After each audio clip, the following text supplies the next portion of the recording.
Fox Sports. We are Baltimore. We are St. Louis.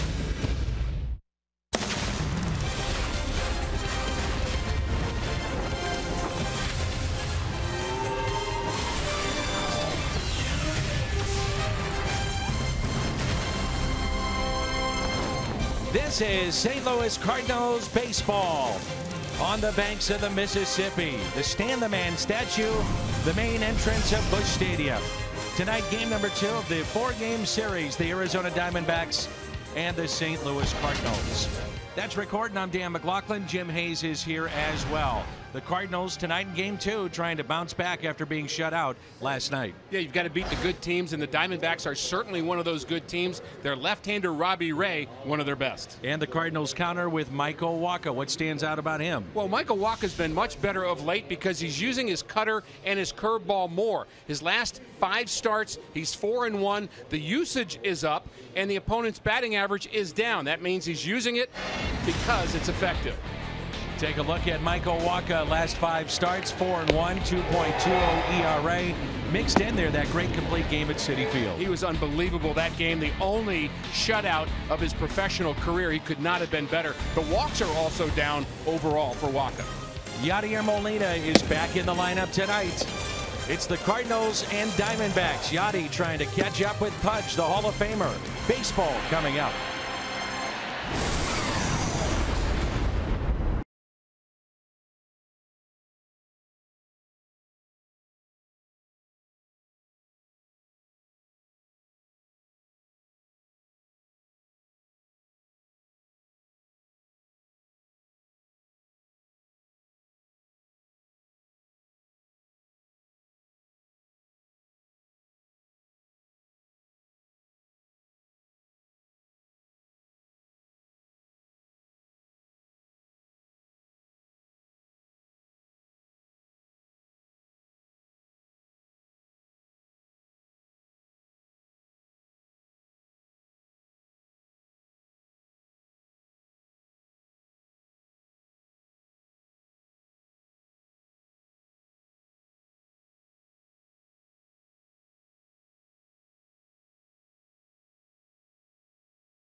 Robbie Ray and Michael Wacha tonight. Catching Wacha will be Yadier Molina. 1,682 hits, one shy of Willie McGee for 12th all-time on the Cardinals hits list.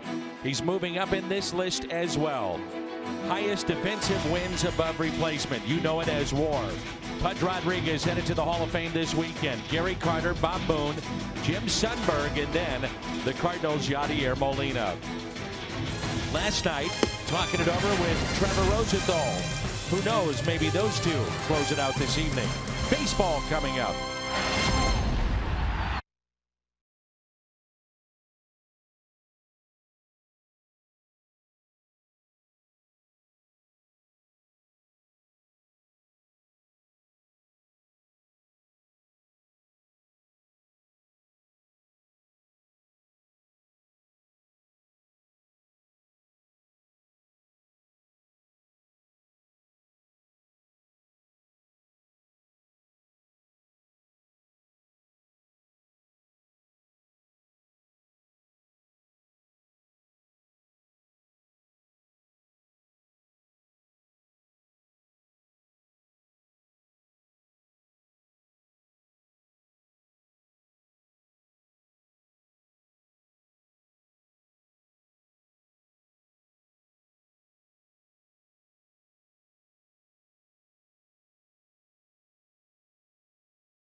St. Louis Cardinals baseball is brought to you by Bud Light, famous among friends.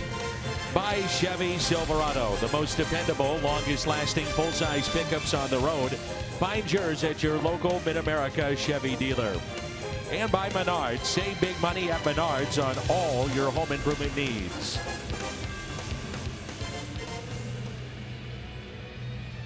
All right, let's go. I'm ready. Yeah. That's how you get fired up. I love that.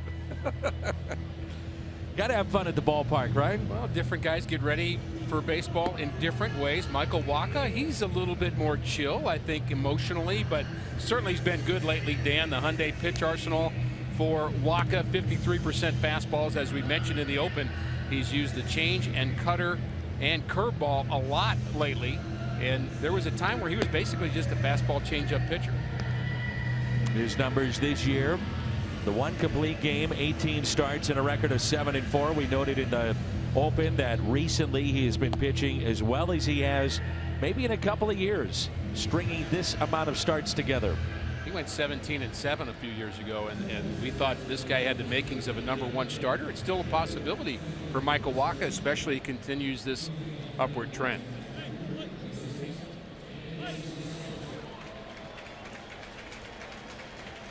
Descalso, Pollock, and Peralta. Then Goldschmidt, Martinez, Owings, Drury, Herman, and Robbie Ray, the pitcher, batting ninth. Nice round of applause for Daniel Descalso. Jake Lamb was originally in the lineup, Dan, and was a late scratch, and he's having a big-time season for Arizona. And the first pitch is strike, and we're underway in game 2. 244, 6 home runs. He's driven in 37. Descalso. Remember, Daniel was a part of the original Memphis Mafia, if you will, and now there's the second wave coming through.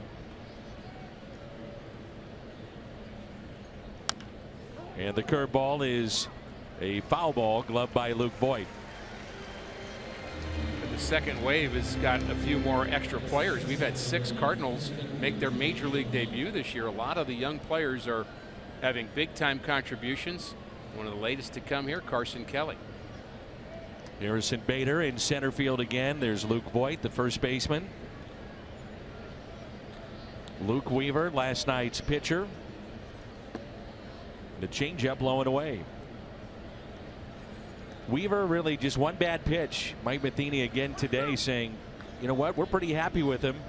The walks, we don't like that, but it was the pitch to JD Martinez. Resulted in a grand slam, and there's a strikeout from Michael Wacha. There's the off-speed delivery, the changeup. That's really a bread and butter pitch for him against left-handers. You're going to see more changeups to supplement the fastball against left-handers, and the right-handers will get curveballs and cutters. Here's A.J. Pollock hitting .303, 5 home runs. And he looks at a strike on the inside corner.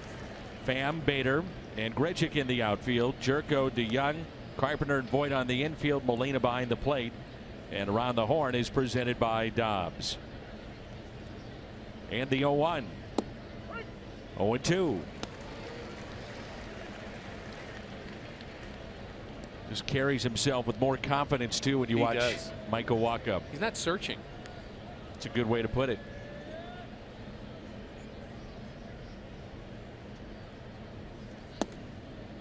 I also think his pace is a little bit slower in his delivery. I thought early in the season there were times where he was so in a hurry to get the ball to the plate. He was rushing. It was out of control. You need to be over the mound, then drive to the plate. If you get out too fast, you lose everything, and you're always trying to catch up with your arm. 2 balls and 2 strikes.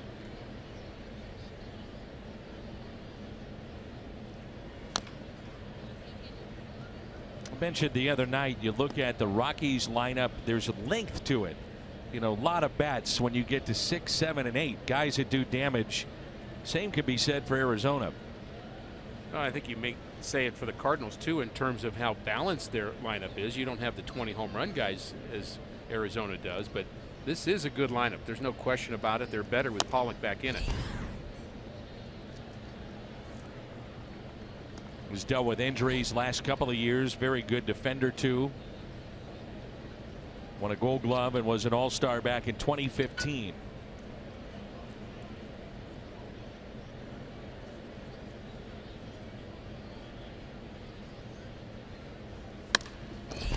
Wacha, nice play.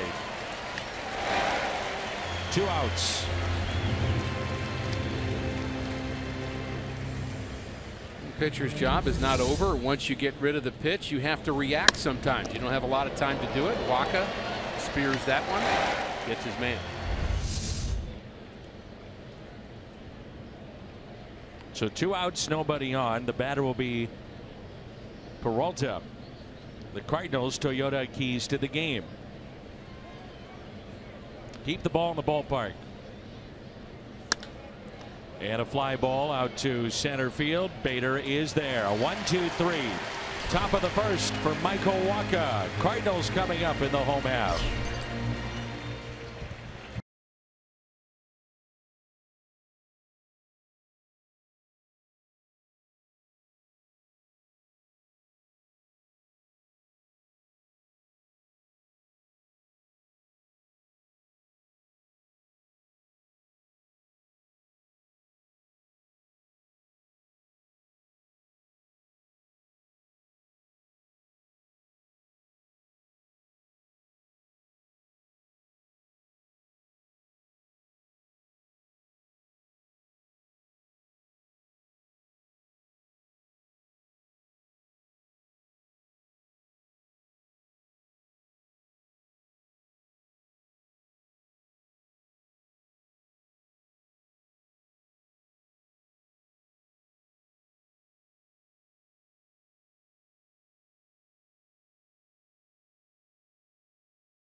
A bug on your screen at home. There it is.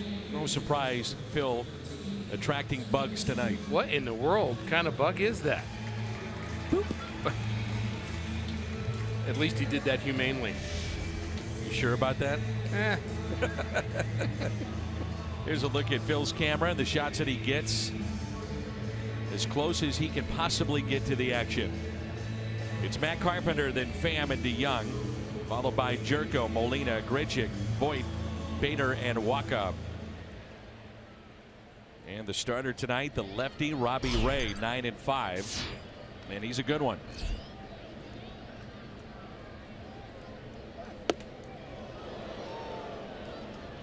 I guess if you're 9-5 and an all-star, that qualifies you for being a good one.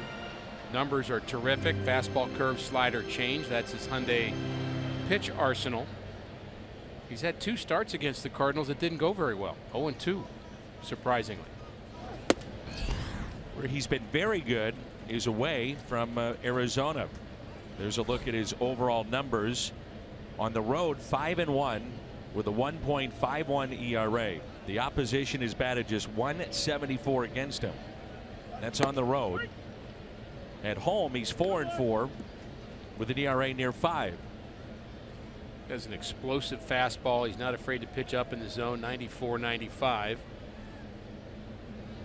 And he's one of the game's tough left-handers at the moment. Can hear him grunting with every pitch. The key is to grunt when you throw a changeup too, just so you don't tip your pitch.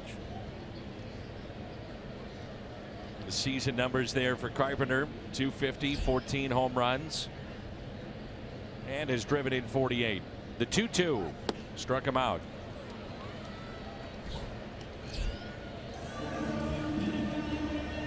So Ray, very good on the road. Michael Waka, very good at home. And something has to give here tonight. Yeah, so you expect, as we often look at the numbers at the start of a game, you think, wow, it'd be a 2-1 game then. But it doesn't always turn out that way. It's amazing. Baseball just goes down its own road, and you think you know what might happen, and you have some tendencies, of course, but the game still is played by humans. Here's Tommy Pham. He's featured on the cover of the latest edition of Cardinals magazine. Very nice article written by Stan McNeil. And what a story Tommy Pham has been. One of the best players in baseball since called up. You know how I love to do math, Dan. Did some extra math on Tommy Pham today. With the number of games the Cardinals had played coming into this game, 102, 3.1 plate appearances to qualify among the league leaders. He's only 18 at-bats behind being able to qualify, and so he's in the starting lineups. We're going to see a lot of Tommy Pham, so if he keeps hitting like this, he'll be inserted into the top 10 in the National League in batting. Good for him.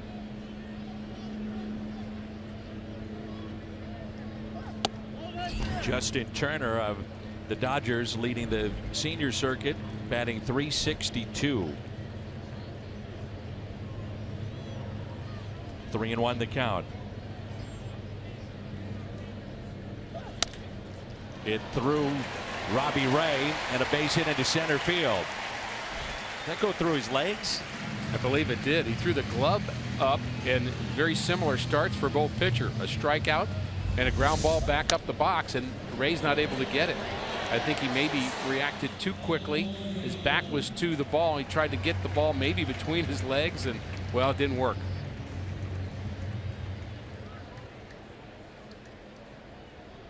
Watch out. There's Paul DeYoung hitting .296, 14 home runs. He's driven in 31. Cardinals trying to find somebody to take that number 3 spot in the lineup. He's acting like he wants it. Producing, hitting for power. And very unusual, Dan. We've been around this game for a long time, and the game has been here for a long time. But to imagine not just the numbers that Paul DeYoung has put up in terms of his rankings, those are terrific. But the fact that you're trusting him with that 3rd spot, that's unusual. I know it doesn't really matter in the long run where you hit in the lineup. The hitting is hitting and pitching is pitching. But there's a thought among managers, and I think it's been borne out over the years, that their guys will sometimes put too much pressure on themselves when they are young and they get in that third spot or cleanup spot. But DeYoung has handled it very, very well. A little bit low. But for Cardinal fans out there, great news that we got within the last 30 minutes on Lou Brock. Lou issued a statement that he wants all of Cardinal Nation to hear, and I'll just read what Lou sent out. I received the greatest news ever today. My doctor informed me that I am cancer-free, and the battle against cancer is not easy. However, I remain hopeful. I would like to thank my family, friends, and fans for all their prayers and support during the battle. With the power of Almighty God, all things are possible. That's from Lou Brock to Cardinal Nation. Yeah, great news. 3-0 the count.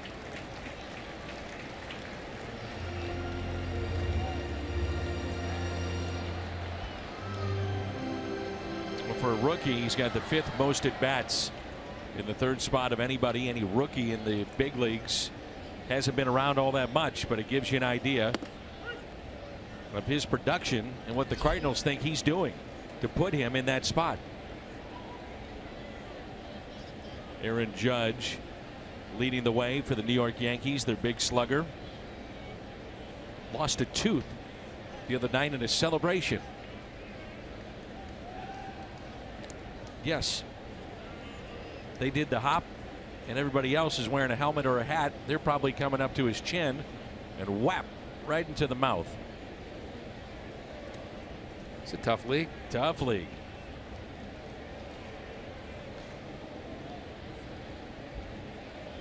Pham at first base. That's it out of play. Good to have you back, Ricky. We don't get a chance to see you much on the road because you're always doing the radio side. Yes, but it is good to be back here for the home games. Another nice crowd on hand at Busch Stadium, and had some pre and post games this week, and just always an honor to be talking about Cardinals baseball. And then again, go back to that Lou Brock statement. He's one of our favorite, but it is a privilege to be connected with the great history of Cardinal baseball, and he's certainly part of it. Pham is leaning towards second, not running on the 3-2, take it inside, and it's a walk. Ray snaps back at the baseball.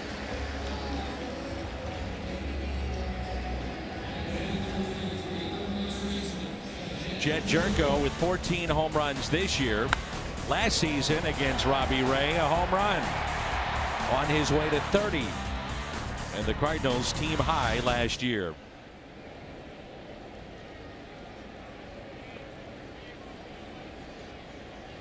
Runners at first and second.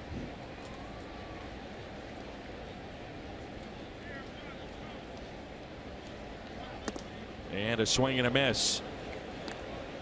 Yadier Molina is at the on-deck circle.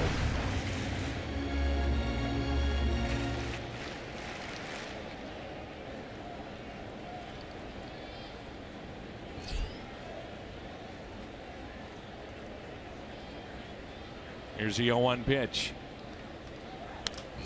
And it's popped up to the right side. Goldschmidt is over and out of play. I think Jerko thinks he had a pitch to hit right there. That was out over the plate, and Jed has very good power to all fields. We've seen that since he's been a Cardinal. And he was just a little bit late on that. 0-2 the count. Runners at first and second. Outfield is for the most part straight away very deep. Inside. Ray has allowed his most runs in the first and third innings this year, 11 in each. So try to get to him early.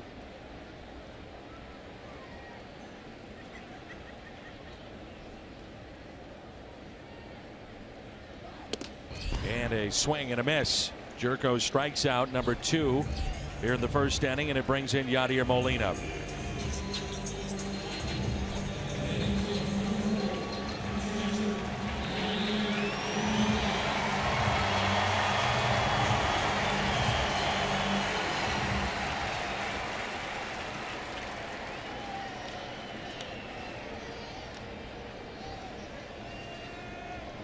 A lot of news with Yachty today. Jim Hayes will have more on that coming up next inning. Molina into center. Pollock is back and leaps and makes the catch.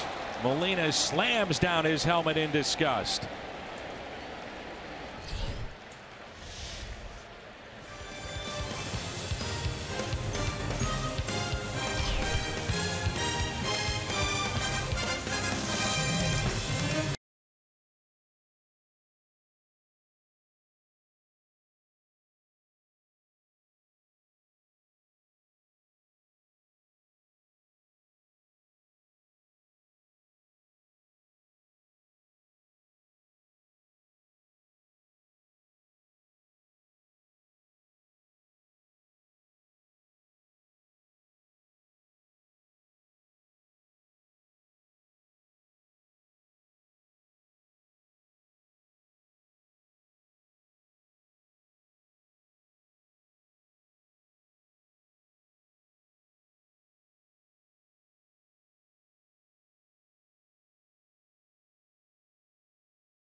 Around St. Louis, certainly here at the ballpark. More on that. Let's check in with Jim. Yeah, Yachty taking to Instagram this morning to take exception to a report in the Post-Dispatch that insinuates that Mike Matheny thought Yachty looked tired, and that's why Yachty didn't start yesterday. Yachty's post said he trains to play 174 games because that's what it takes to be a champion. Yachty said in the post, "I'm not tired."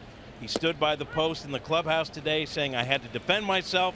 When you see the manager saying you look tired in the middle of the game, you have to defend yourself. Mike Matheny told me this: "I actually never said he was tired. I watched him on the bases, and it looked like something was bothering him, like what took him out of the game with the Cubs. Tired never came out of my mouth." Dan, both Matheny and Molina today talked about how much they respect each other and how they were both hoping that this wouldn't become a distraction. And Jimmy, it was about 20 minutes that Mike answered questions specifically today about the Instagram post of Yadier Molina, correct? He said it's unfortunate. It's different because it was in the public, which he didn't agree with. He stood by what he said to the media yesterday, that something didn't look right with Yadi, but it wasn't tired. But he also said he understands where Yadi is coming from. He said, "I want guys that want to play. If they don't want to play, I don't want them in there." So he respects Yadi wanting to be in there every day. But as a manager, he says it's up to him to make those decisions. All right, Jimmy, thanks. Here is J.D. Martinez following the walk to Paul Goldschmidt. We're in the top of the second. And a strike. So Mike said clearly that he wanted it known that he did not use the word tired. Right. Never said it. He said Molina right now has a barking knee, an ankle issue that kept him out of the lineup in Chicago. He thought something may have been wrong when he was running the bases the other night. And with Carson Kelly going last night, it seemed like a good fit, a good match to get Carson Kelly with Luke Weaver. Look, in my view, these are the kinds of little things that happen throughout the course of a season when you're together for 6 straight months, really more than that. And you've got people who are competitors and want to win. And so I think they'll move past it. I think the best way to move past it, of course, is to probably not deal with it. And the Cardinals would prefer it not being in social media. 5-4-3 with the double play. And it brings in Chris Owings. Walker's been making a lot of good pitches, and when you get 2 outs with one of them, you love that. J.D. Martinez has had a very good year. You put his American League home runs and his National League home runs together, and he's having a big season. And of course, he had the big home run against Weaver here yesterday. Chris Owings batting .269, 12 home runs, driven in 51. Final thought about what Mike had to say. He also said if I had to do it over again, I would do that lineup again. The one without Molina. Softly hit towards second. Carpenter makes the play. And that's that. Midway through 2, and there's no score.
Cardinals baseball. Stay connected with a fully customizable experience.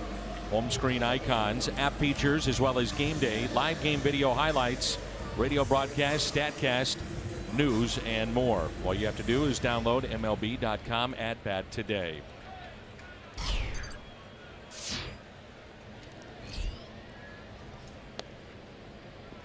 Here's Randal Grichuk batting .235 with 13 home runs, and he's driven in 37. Outfield is deep and straight away. Grichuk, we've been seeing him going to right field a little bit more. I like that. And I've also seen his swing shorter, more direct to the ball, not a long swing. Grichuk's the kind of guy that can hit home runs 470 feet, but you only have to hit him about 400.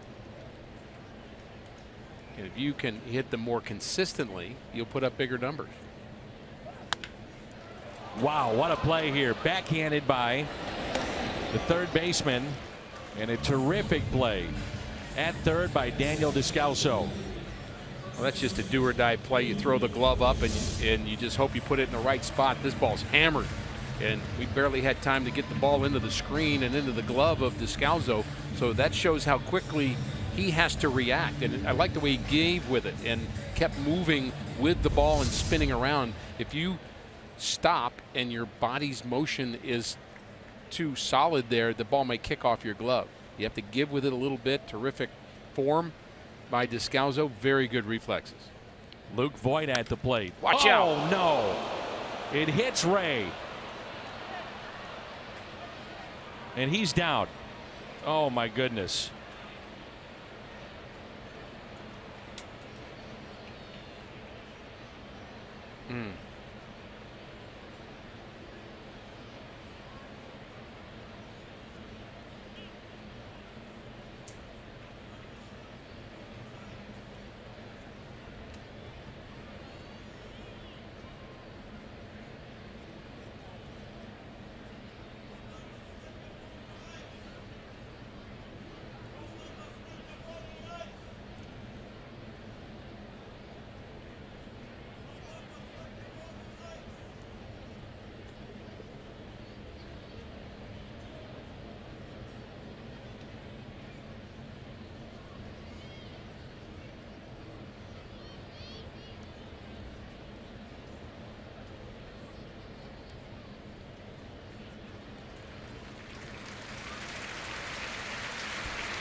Some of the hardest hit baseballs this year for the Cardinals have been from the bat of Luke Voit, and that was measured at 108 miles per hour.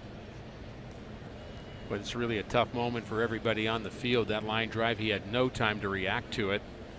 And good that he's sitting up at the moment and he has the right people out there attending to him. But you just really feel for every player on this field, mostly for him, obviously. But it's just tough to watch. We saw Herman go over to Luke Voit and pat him on the back, which I thought was a nice moment. But everybody's still hoping for the best for Robbie Ray.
We'll show you some replays you may want to turn away.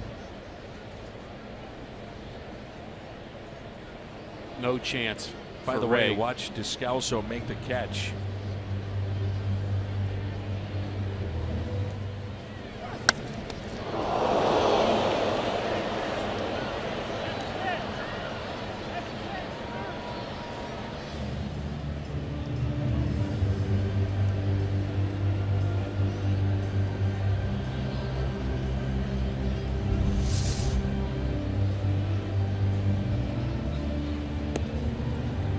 Chevy call to the pen and a lefty coming on.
To replace Robbie Ray, and again, when we get word as to his condition and what's happening, we will certainly pass that along. McFarland has all the time he needs to get loose. Voit, I don't think he realizes that ball was caught.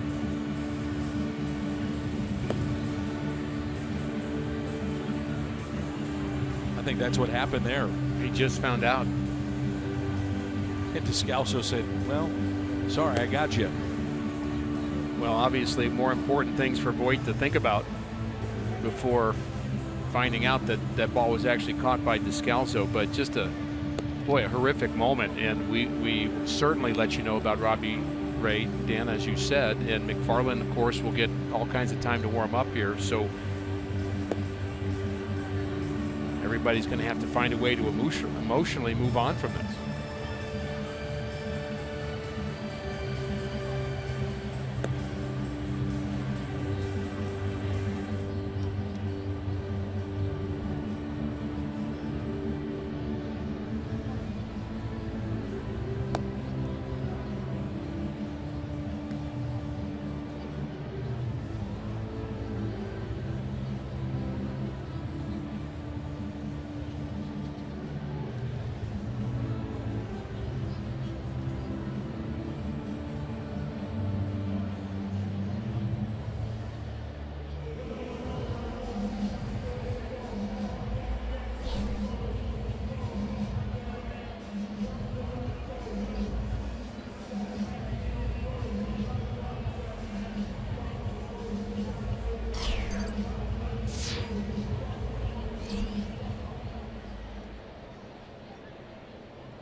Two outs, and here's Harrison Bader.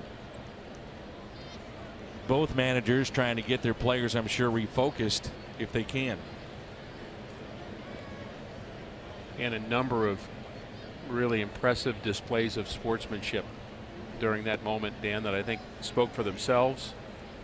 I don't need any embellishment, but I would want to say I just appreciate the work of our athletic trainers, both the Diamondbacks and the Cardinals trainers. They are trained for moments like that, to be there to do the right thing.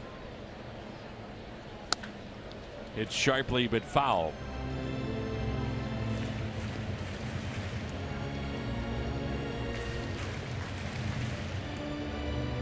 Many years ago, I remember doing a game that Chris Young was pitching with San Diego, and Pujols hit Albert, one right off his forehead, I believe, but he did have a fracture.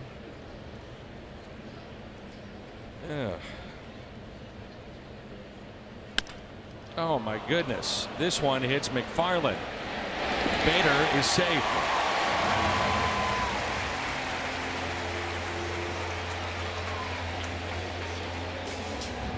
Well, it is a reality of baseball that good hitters will try to take the ball up the middle, and this one a little more benign in terms of where it hits McFarland, the left-hander. He doesn't have a lot of time to react either. He tries to catch it on the backhand, and by the time he gets to it, can't get Bader. And we've seen a lot of Bader as far as running is concerned, a lot to like. There's Michael Wacha. What are the pitchers saying to each other, Rick, in the dugout? I mean, we had a shot there of Adam Wainwright clearly shook up, concerned. I mean, these guys are brethren, if you will. And there's no question about it. And there's a brethren status among groups on teams. There's a brethren status among teammates, and then there's a status among just all players that you know, they know each other. Maybe they have the same agent, maybe they played winter ball together, and maybe they don't know each other, but they certainly understand each other in a way others do not. And McFarland will underhand, and that'll be it. Bader, the infield hit. Robbie Ray hit on the head, 108 miles per hour off the bat of Voit.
1967 World Series trophy.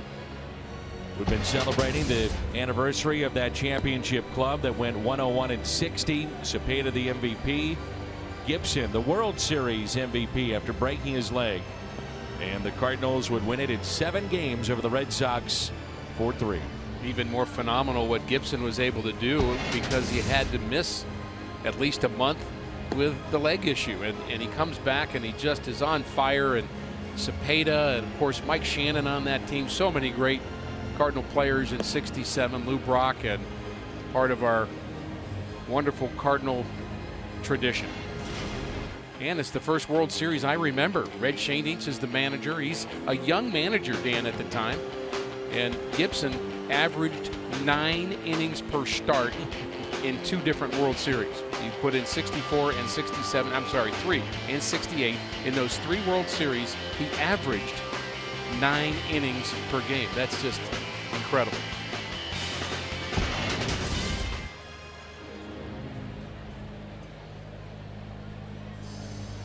It was a comebacker by Clemente that broke Gibson's leg, and then he came back. Here's Brandon Drury, followed by Herman and then McFarland. Well, Wacha's had a good start, and Dan, I mentioned earlier about the pacing of Michael Wacha just in his delivery. You know, we see it, I see it in myself and others when you're golfing. Sometimes your tempo is just wrong. You're going too fast, and you have to slow your tempo down. Well, I think the tempo of Wacha early in the season, there were times I would watch him pitch, and he would make me tired just watching him, because he was in such a hurry to throw the next pitch and to get through the delivery. Now he just seems to be much more under control. Here's the 0-2. Mislocation.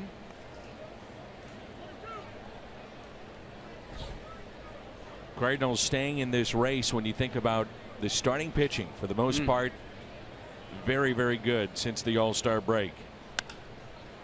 The fly ball lifted down the right field line, racing over Grichuk near the wall, and it is a foul ball.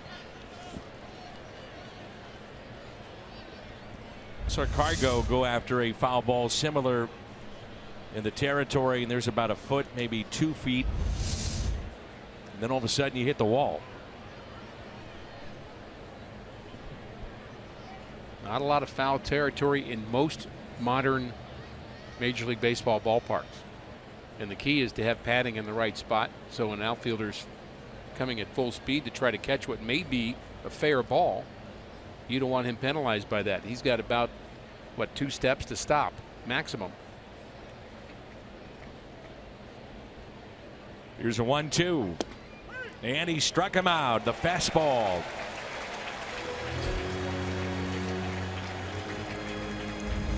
Second strikeout for Wacha, and he freezes him, hitting the lower part of the strike zone, right on the bottom part of the zone. Friday, August 11th, 1987 National League Championship Anniversary Weekend, presented by Heartland Coca-Cola. And that'll be the adult replica 1987 mystery jersey giveaway. And again, that's August 11th. So the 50th year of '67, 30th year of 1987, a team that you were a part of. In '67, again, the first World Series I remember as a kid. I certainly remember '87. I would hope. And many of the great moments there. It didn't turn out 100% the way we wanted to, but it was a really good run. Here's a 1-1 pitch. And I'm happy, Dan, that when we have the reunion for the '87 guys, Terry Pendleton will be in town with That's right. the Braves. So I think it may have been planned that way. Always good to see Terry. Great third baseman. Jack Clark that year was hurt, and without Terry Pendleton's home run at Shea Stadium on September 11th of that year, your club may not go to postseason play. The 2-2. High chopper up the middle. DeYoung makes the play. Think about the importance on this club we're watching now of the contributions of young players like DeYoung that needs to happen for a team to win. But you go back to '87, and Greg Matthews and Joe McGrain were rookie pitchers. They're young pitchers, but they're pitching important games in the playoffs and the World Series. You always need contributions from people that you don't expect to get them from if a team's going to win. Strike to McFarland. The longest that he's gone in a game this year is 3 innings. So the Diamondbacks are going to have to be creative in this game after Robbie Ray had to leave. Hit on the head by the line drive by Luke Voigt. Should note too, Dan, that they're a little bit unusual in that they have just 7 relievers. Most teams carry 8, or many teams carry 8, but they've got 5 players on their bench and just 7 relievers. So that may be a challenge for Torey Lovullo. Bottom of the 3rd, rolls in, and there's no score.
The State Farm perfect pair. A couple of guys that are very patient at the plate. All-stars in their career. 8 combined appearances between the two. 5 for Paul Goldschmidt, 3 for Carpenter, but very, very patient. They take a lot of pitches. They go deep into counts. They make pitchers work, and it stems from both of them having a terrific eye for the strike zone. They know what's off the plate and know what is not, but if it's in the zone, they can each do damage. Goldschmidt may be the most underrated player in baseball. And he's already rated well. I'm just saying he's a superstar player. Here's Matt Carpenter. Leads it off the top of the lineup here in the home half of the 3rd.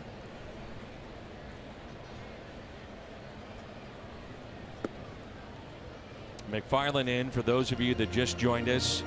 Line drive off the head of the starter of the Diamondbacks, Robbie Ray. Carted off the field. Very scary moment here at the ballpark. He was up, was able to walk to the cart with help. Here's a 1-0. It was a few years ago that was one of the big discussion points around the game. The helmets for pitchers. One was worn by Alex Torres, you may recall. The pitcher, I was going to say, for the Mets and the Padres.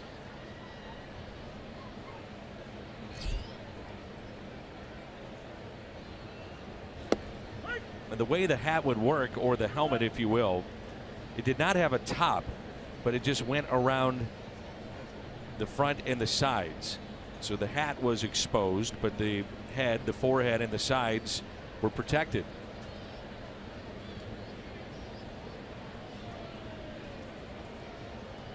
Here's a 2-1 pitch.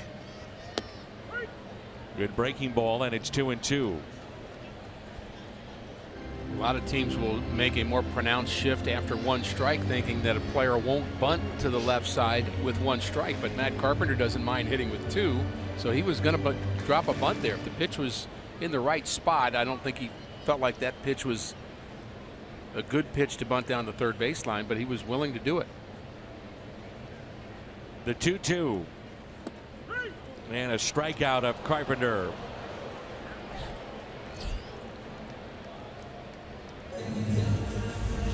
Missouri Lottery Fox Tracks, was it low? Caught the bottom of the zone. Let's go around the horn as we update the defense now with the Diamondbacks, presented by Dobbs Tire and Auto Centers. Peralta, Pollock, Martinez in the outfield. Descalso at third. Owings, Drury, and Goldschmidt on the infield, and Herman is behind the plate. Here's Tommy Pham, a base hit to center field.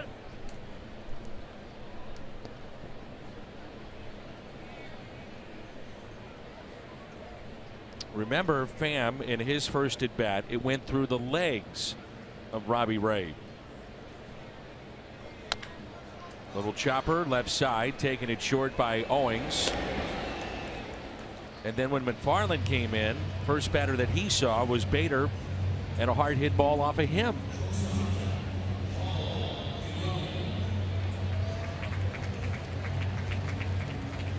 The Kubota Power Stat says DeYoung is trying to match Chris Duncan in Cardinals history, most home runs in a month by a rookie. Chris Duncan in August of 06 had 9, and DeYoung at 8. And plenty of other extra base hits to go along with that in the month of July for DeYoung. And I don't really, I don't really think of him as a guy that you think, well, he's still developing. He's going to be a 350 hitter with 40 home runs in the big leagues. I think this is the guy who he is right now. And the question is, can he just stay there? He can have a nice career if you continue to produce the way he's producing, both offensively and defensively. The defense has been a plus. Oh, my goodness. It's been an upgrade for the Cardinals. The extra base hits, he's got 25 hits here recently. 16 of those 25 have gone for extra bases. I think the one thing you look at, can he cut down on strikeouts, and then can he get more walks, and does that develop? Well, we had one of the other boxes that we checked. I understand you and I were both talking about it, one on radio, one on TV at the same time, about the box to be checked is, can he make the play in the hole? And on the road trip, he made 2 stellar plays in deep shortstop and had the arm to throw out the runners, and so we checked that box on this last road trip. There's also a presence to him. Yes. Not in awe, which you could say that about the rookies that have come up. But not arrogant either. No, not at all. I think they're coachable. They're being coachable and teachable and confident all together. Credit the minor league coaches and staff for getting him ready. Into right, tailing foul and out of play. Mentioned last night, Ben Fredrickson of the Post-Dispatch wrote a really nice piece on Stubby Clapp. Stubby, the first-year manager in Memphis, and the job that he's done in terms of keeping a fun atmosphere, doing it with players that they didn't necessarily think would be going to the big leagues. They've had a lot of those guys come up, and they still keep finding ways to win. George Kissel, of course, the longtime Cardinal great instructor, always felt that when you won in the minor leagues, you were better prepared to go up to higher levels because you were used to it. Little bouncer hit to short. Owings makes the play. The Cardinals go in order. Beautiful night. Big crowd here at Busch Stadium, and there's no score.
With more on Jose and his great personalities, you get to see right there on display. Let's check in with Jim. Yeah, he is great, and you've talked about how difficult things are for Jose Martinez with the humanitarian crisis that has left his home country of Venezuela in despair. He has family there, including a son, and his heart breaks for the people of Venezuela. We had him on pregame. He told me they're constantly on his mind. He grabs his phone after every single game, just hoping that things haven't gotten worse, that more lives haven't been lost. He told me everything he does in baseball is dedicated to the people of Venezuela. He told me, I know there are people there that follow what I'm doing. I want them to know when I'm in the dugout or on the field doing my job, part of me is with them. Dan? Good stuff, Jimmy. And there's Waka making the play. Full day of baseball tomorrow. Fox Sports Midwest and FS1. Cardinals continue their series with the Diamondbacks. They'll begin at 5:30 pregame show. FS1 doubleheader. Giants and Dodgers, Reds and Marlins. All the games, Fox Sports Go.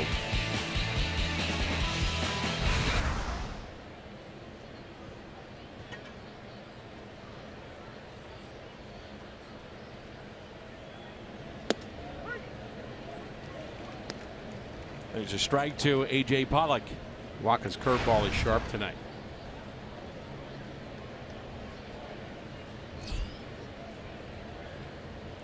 And the 0-1. Honest question for you here. With the injury to Robbie Ray, if you're Mike Matheny, how concerned are you about Luke Voit and where his mind is right now in this game? Well, I think that's up to not only Mike, but his coaches and his teammates. Noticed a number of players talking to Luke in the dugout right after it happened and in between innings, just patting him on the back and just kind of talking it through. I think you just need to talk it through. Didn't do anything wrong, obviously, was not intended, obviously, but you still feel it. 1-2, fly ball into right. Randall Grichuk with a catch, 2 away. You know you shouldn't feel guilty, Dan, but you do. And you need to have teammates tell you that you don't need to.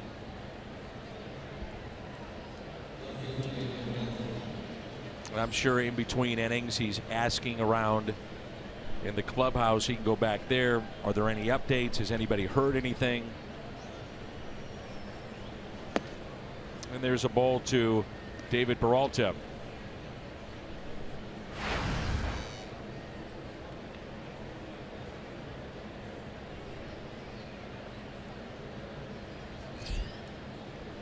The 1-0 pitch. 1 ball and 1 strike.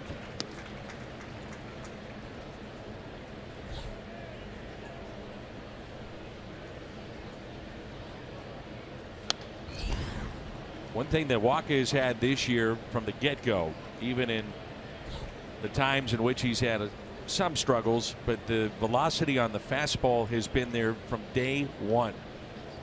A lot of games last year we would get him at 91, 92 max.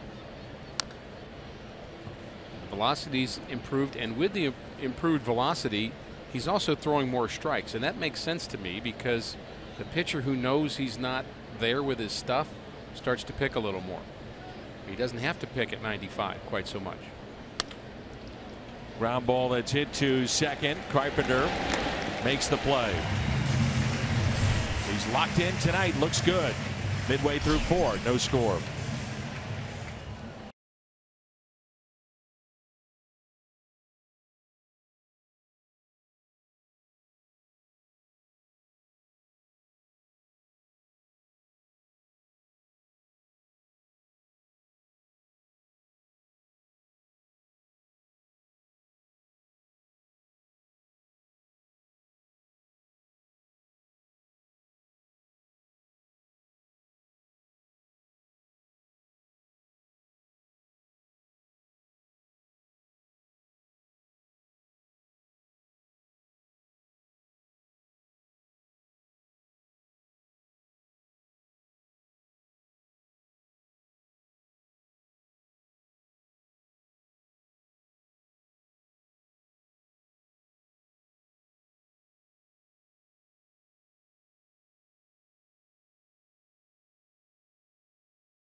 The T-Mobile Unlimited Baseball break. Some of the news around the game. David Price has been put on the 10-day DL. Left elbow inflammation. Baseball Hall of Fame will welcome Bagwell, Pudge, and Tim Raines. John Sherholtz, Bud Selig as well. In the American League Central, the Indians lead by 2. They've won 7 in a row. How about the Royals? They've won 8 in a row. The T-Mobile Unlimited Baseball break.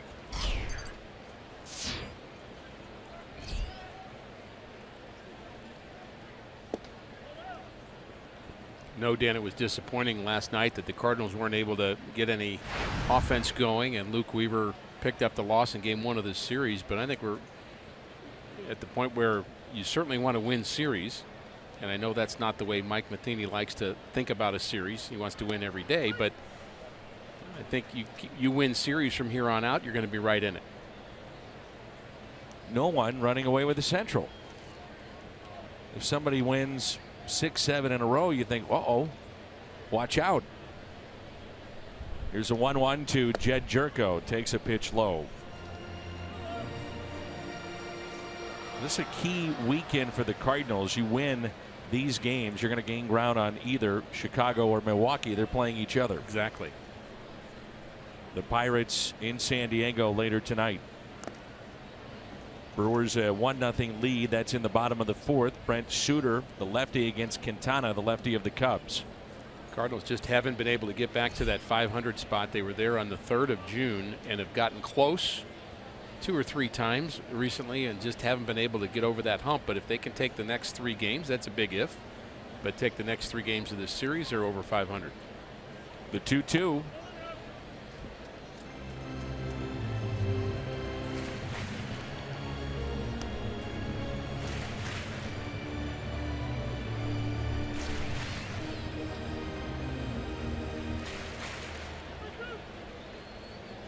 Jerko struck out first time up. The outfield is straight away.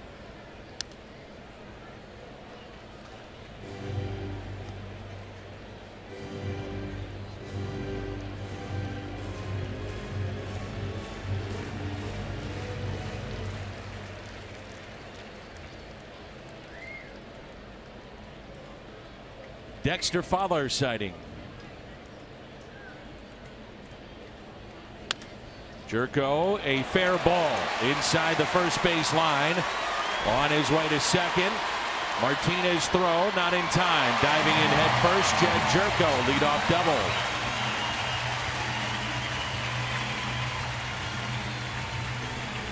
Hit him where they ain't. They're playing off the line. Goldschmidt is a good fielding first baseman, but that's how they're playing him. And Jerko, who is normally a pull hitter, hits it just inside the bag, and he decided early that he was going to test the arm of J.D. Martinez, and he rounded first, thinking 2 all the way, and just barely beats the throw in. Here's Yadier Molina.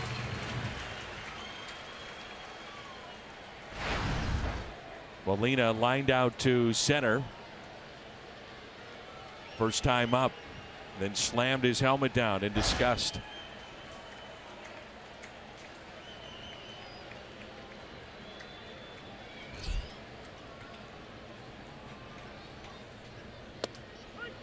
Not always, but many times, Molina, if he's got something to prove or a little chip on his shoulder, bank on him coming through. I think that's why he was upset about that ball being caught in center field. And here's an opportunity to move Jerko from second to third. Yadi very good at hitting the ball the other way. Here's the 0-1 pitch. In the dirt. Yadi hitting .318 this season with runners in scoring position. 33 RBIs in this spot. A total of 44 this year.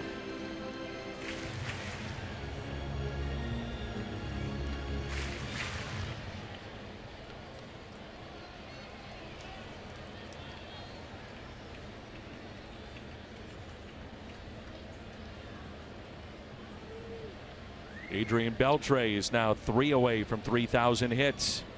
Broken bat single against the Orioles tonight.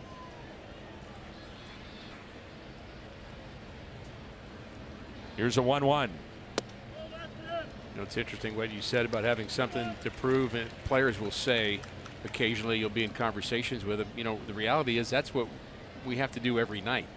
I mean, you have to keep proving it. What you did last week, last month, last year is over. So you've got to keep earning your job, and the best players get to stay in the game 10 or more years. Many don't, many do not. Trying to go the other way. 2-2 the count.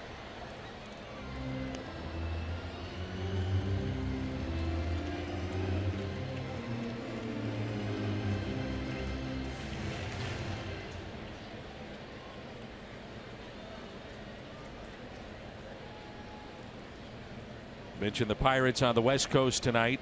Chad Kuhl against Travis Wood. That'll be his first start for San Diego after being traded from Kansas City. And the Reds lead the Marlins tonight. That's in the 6th, 3-2. The 2-2 pitch. Molina hits it sharply to short. Nice play there by Owings. Mentioned the Hall of Fame earlier. July 28th. This trio went into baseball's Hall of Fame. Stan the Man in 1969, Lou Brock 1985, and Ozzie Smith back in 2002.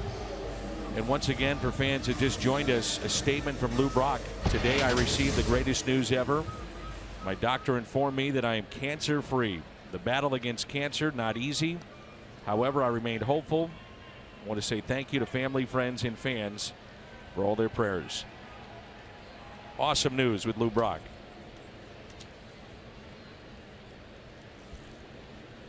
Here's Grichuk. Hit a bullet to Descalso first time up. And remember, Jake Lamb was initially in the starting lineup at third base. And that's the value of Daniel Descalso, ready to play. You don't stay in this game as a bench player unless you are ready every single day. Because things do happen. Guys get hurt in batting practice, or they just don't feel up to it, or there's situations where you have to come in early. You just have to be ready all the time. To third, tough play, and Grichuk beats it out. Do or die for Descalso. Not sure he would have gotten him anyway, and it's an infield hit. Grichuk's had a couple of infield hits, and things just go in Grichuk's way. Had a 4-hit night. One of those was an infield hit in this series, and just starting to see the flow of Randall Grichuk going the right way. And Descalso comes in. The shortstop Owings has to come and cover third, and that's the way you defend that. You have to keep Jerko from advancing. So here is Luke Voigt. Last time up, a line drive 108 miles per hour off the head of Robbie Ray, the starter, and then a catch by Descalso is still in the air as it ricocheted. Runners at first and second. And it's back to the pitcher. Double play ball. And the threat is through. We head to the 5th. No score here at Busch.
Top of 5. Michael Wacha is not allowed a hit yet this far in this ball game.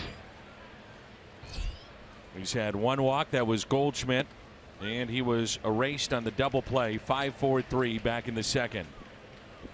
Pitchers are getting a low strike from our home plate umpire, Greg Gibson. I'm all for that. That would seem to benefit Wacha. When he's right, he's down in the zone.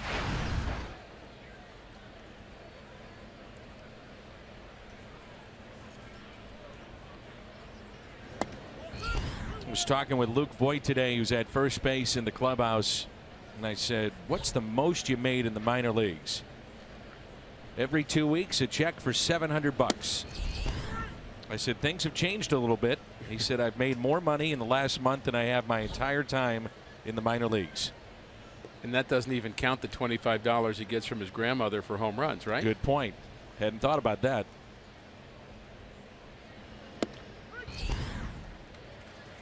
At $5,000 is his signing bonus, and $700 every 2 weeks, and living with Dad right now here in St. Louis. 3-2 pitch.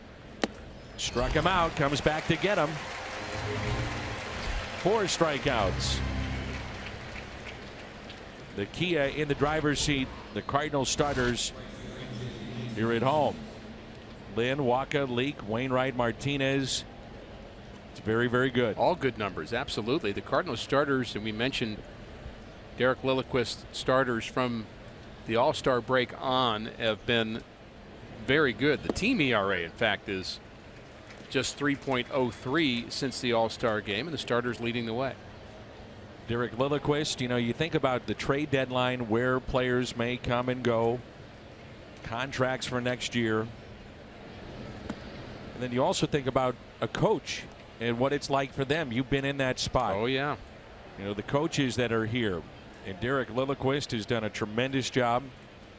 I think we'd all like to say we'd love to see him back. Agreed. By the way, Jim Hayes doesn't miss a beat. He lets us know that Grandma Joan hasn't paid up yet. There was a rumor. I didn't want to spread that, but now that Jim has confirmed it, I'd heard that. A little disturbing. But you didn't want to call out Grandma. No, of course not. But she's got to pay up.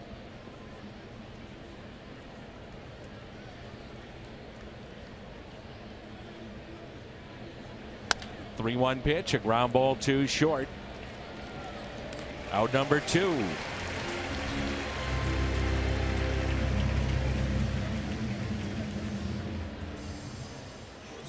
Off-speed pitches have been working the sharpness of the curveball of Wacha, and that's what I've noticed with the curveball. Why he's using it more, it's sharper. The cutter's sharper. It's not just a pitch that's spinning up there. We caught some video a couple of days ago of him and Luke Weaver talking about grips, and Weaver was wanting to see the grip of Wacha with his cutter. I just think he's very comfortable with that pitch now. The slight break away from a right-hander on the same plane. You can get outs with that pitch, but if you hang it, it's trouble. 0-2. This is what we saw a couple of days ago, and you're talking about the cutter grip and how do you hold it, how do you throw it, you get it out front, and you know there's a difference between a curveball and a cutter, and the cutter is more thrown like a fastball. In fact, it really is a cut fastball. That's the full term for it, but it's going to break. I would say maybe 4 inches, maybe 5 inches, not much more than that, but it's late break off the head of the bat. 0-2 the count on Chris Owings. Wacha very efficient here tonight. Pitch number 64. And it's ripped out to left. That'll be the first hit for the Arizona Diamondbacks. Owings to second. He'll stop there. A 2-out double. And the first Diamondback in scoring position. I thought this was a pitch he might freeze him on. This is a cutter that he tries to throw to come back over the inside corner. So he started it at Owings thinking it could freeze him and he wouldn't be ready for it. Well, he was. And he jumped on it, hitting it into the gap. I don't think a bad pitch. If it was down a little more, perhaps. But I think that's one of those cap tippers. Here's Brandon Drury, called out on strikes, back in the third. He's got good stuff tonight. You can just see it. As Al always says, the hitters will tell you how hard you're throwing and just how good your stuff is. If you're backing up third a lot, that's a pretty good message.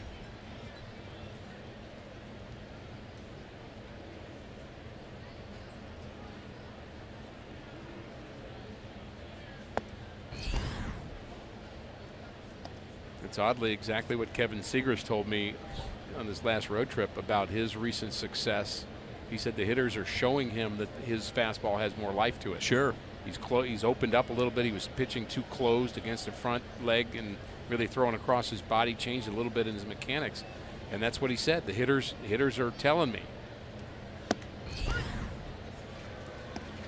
1-2. There's a look at Kevin. The Cardinals with 4 lefties in their pen. Yeah, and with hopes of a resurgent bullpen from here on out, the remaining 59 games of the season, he'd have to be right in the middle of that resurgence.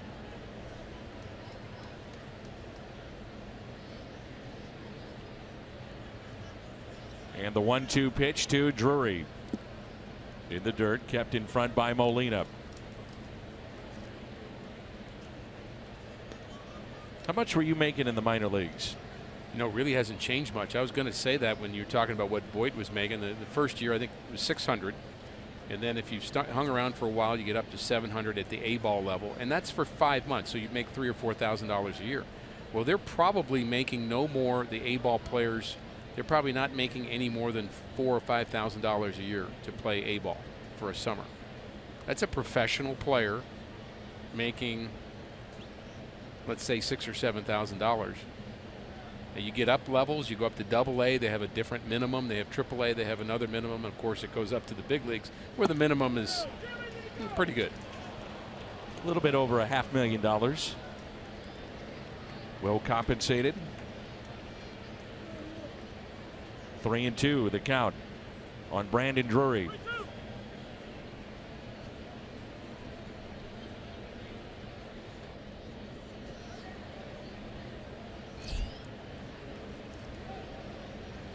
Outfield is straight away. Now time is called by Molina. I said that the Drury or the Owings double was a cap tipper. It just made me realize how Tony La Russa has infected the way we talk about the game, or influenced it. Maybe it's a better word. I'm not sure. Maybe I was right the first time, but playing golf with a guy the other day, and I said, how you doing? He says, I'll let you know when I'm done. And it's like, well, wait a minute, that's a Tony thing. And you probably played with some ouchies. Oh, ouchies, right. A 3-2 runner goes. And a grounder that's hit to short. DeYoung charging it. And he makes the play. Interesting that Owings was racing around third. If DeYoung bobbled that ball, he would have scored.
will be in action. 30,000 fans 16 and older take home a replica of the 1987 National League Championship ring to commemorate the occasion, as well as an exclusive pack of baseball cards courtesy of Topps Trading Card Company. Tickets at cardinals.com/promotions. I recognize that ring. It had the Busch Stadium 2 outside, and we have a beautiful shot of Busch Stadium 3, but the ring had the archways on the top of the ring and had the attendance that year, 3 million plus on the ring.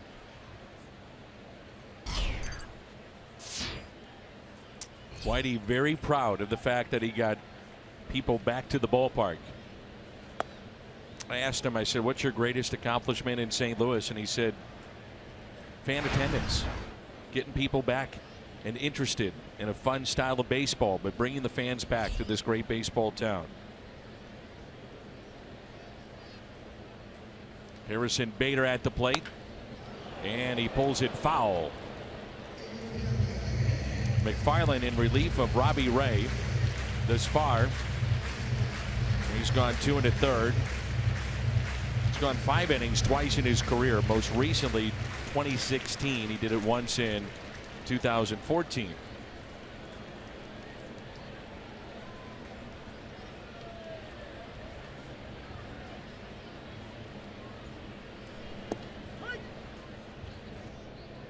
To me, Rick, that's why, as the trade deadline is approaching here this weekend, got over 3 million fans that expect a team to be competitive. Right.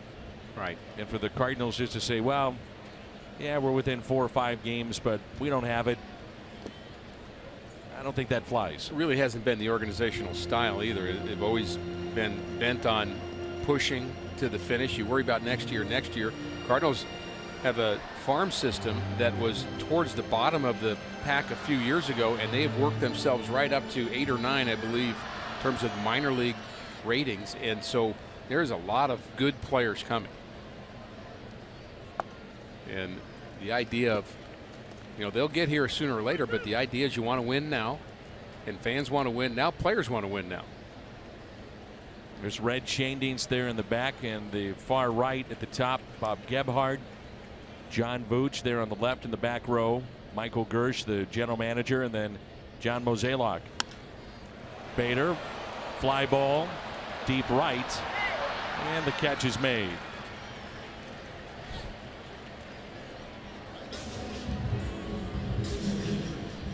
The BJC Healthcare difference maker, it's been production from the bottom of the lineup. In particular, Rick, the number 9 hitters. This is amazing here. Yeah, and we're not going to give Michael Wacha too much of the credit for this number being so high. We're going to say that some of the other Cardinal pitchers who do a good job swinging the bat, Wainwright, Martinez, and others, but it also shows how good the pinch hitters have been when they come into that 9 spot. A lot of production. The Cardinals hit well last year, pinch hitting. This year, a .328 average overall.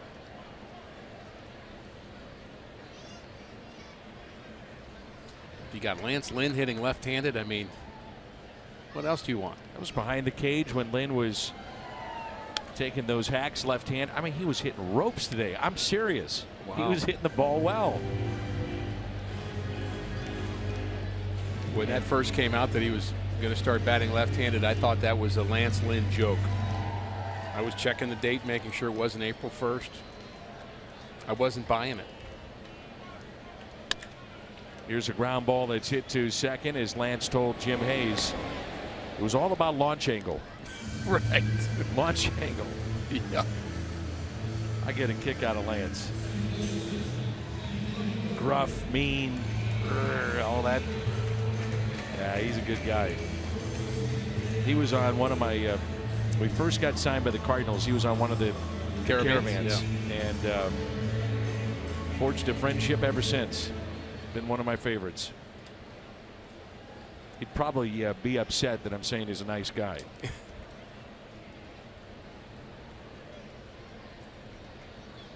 The top of the lineup, and Carpenter 0 for 2 with a pair of strikeouts. And there's strike 1. What do the Cardinals do when Fowler comes back? Piscotty is on a rehab assignment. He's close to returning. You got some of the veterans coming back. Young guys providing a little bit of a spark. Ooh, it catches Herman. I actually looked at a longer-term question about what did the Cardinals do in September, assuming there's no changes. And you want to bring up and have a look at Tyler O'Neill, and you want to look at Magneuris Sierra some more. Why wouldn't you? And maybe even Garcia, who's now up in AAA. And so you've got 9 guys to play 3 positions. How do you do that? Well, trade deadline may take care of some of that. We'll see. Well, we're moving up on that trade deadline. Clock is ticking. Did a speaking engagement tonight with John Mozeliak, and he said, hey, I'm open for business. What do you got for me? And he does a Q&A with the fans, and it went from Josh Donaldson to Giancarlo Stanton, relievers, and John very open in those sessions with the fans, the season ticket holders. He feels, look, you've invested in us, we should give you some insight into the club.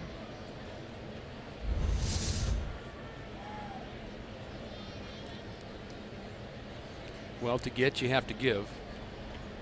You're talking about trading at this point. You're not going to get any of those names you mentioned or even anything close to that unless you're going to give up a player you don't really want to give up. That's right.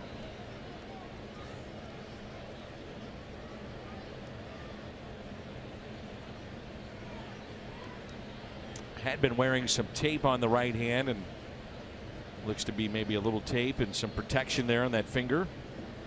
The 2-2.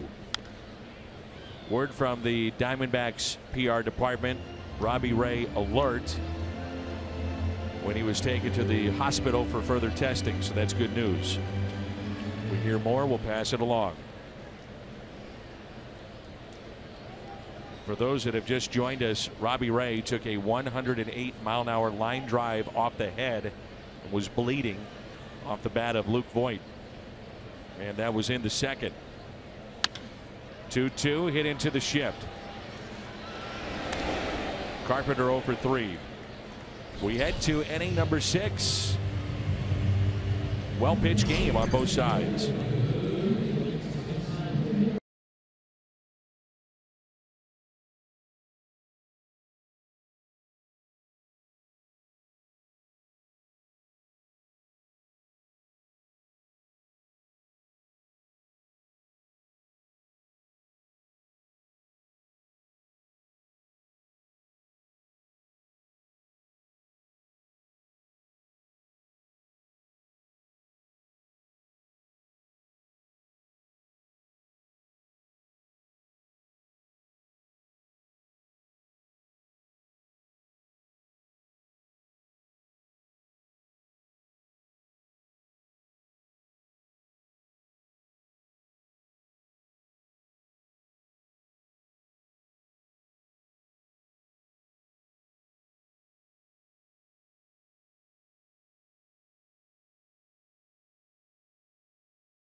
On Fox Sports Midwest is brought to you by your local St. Louis area Volkswagen dealers.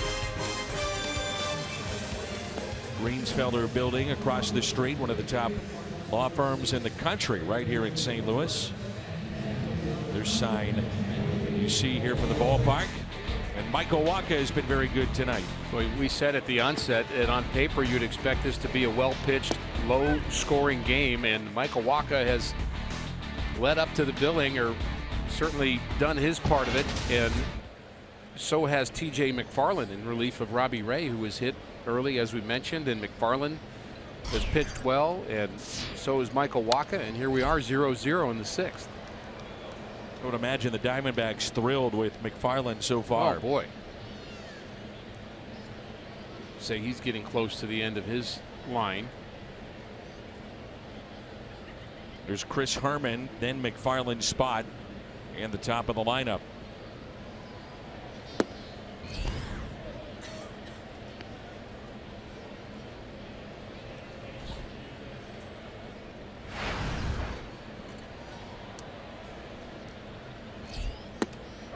Curveball drops in for a strike.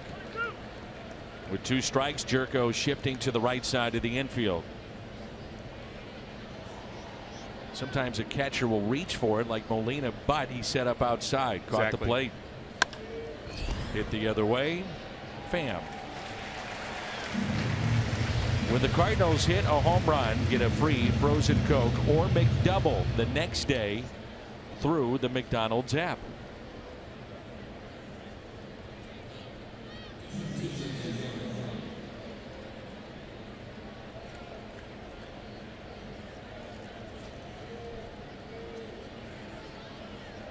So 1 out and nobody on, and a strike to TJ McFarland.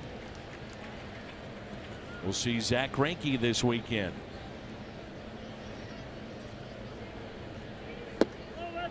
Cardinals missed him in Arizona. St. Louis took 2 of the 3 games there in, what was it, Dan? 105-degree temperature on average. Of course, St. Louis and Midwest has had their share of heat, but it was smoking in Phoenix while we were there. And the Cardinals again won 2 out of 3, but they didn't face either Ray or Greinke. Little chopper foul.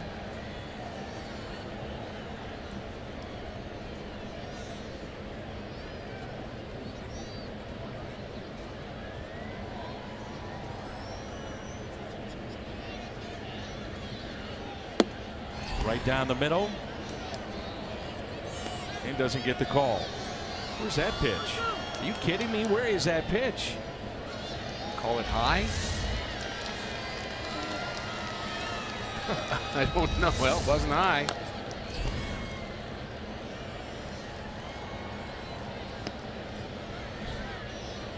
Well, Dan, I'm not sure if you're aware of this, but umpires are human too. Yes, they are.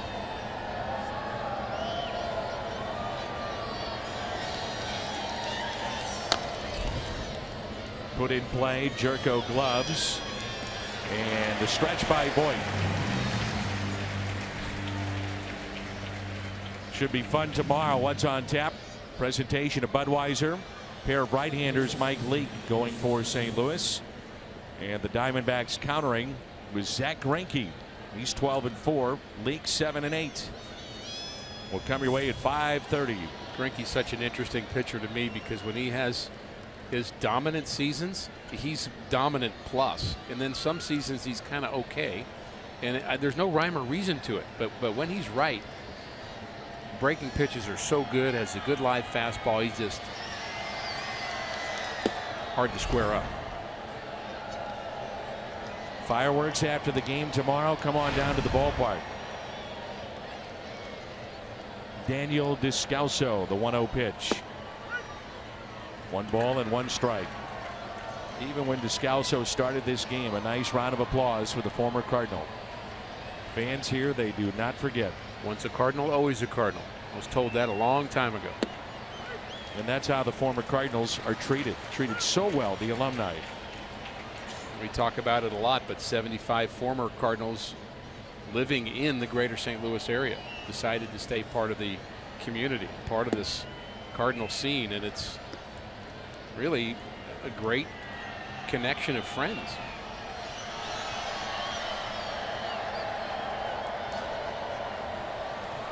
The 2-2 pitch.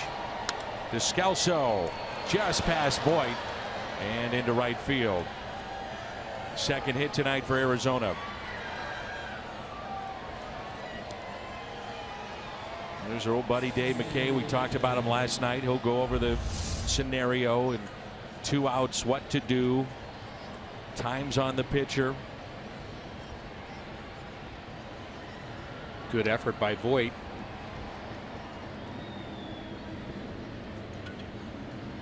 Not happy with the result, but he has to be happy with the effort. So 2 outs, runner at first, and here's A.J. Pollock.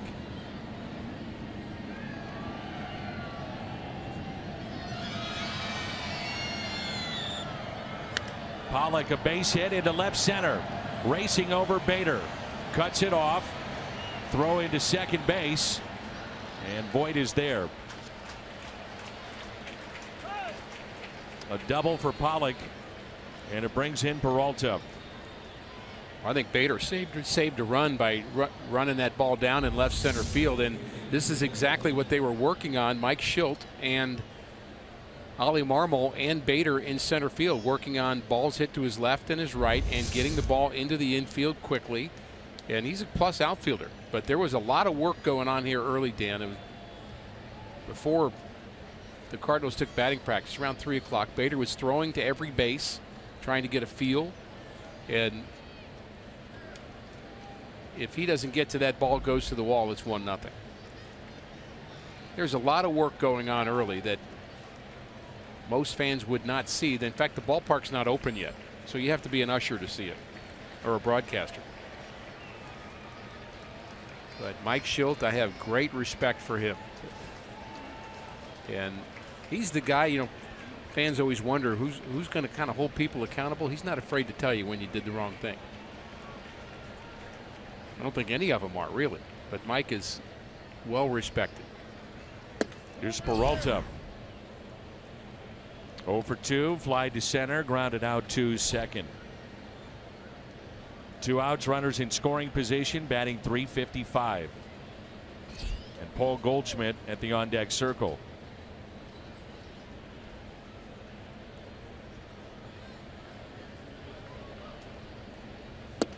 Good cutter. 1-1.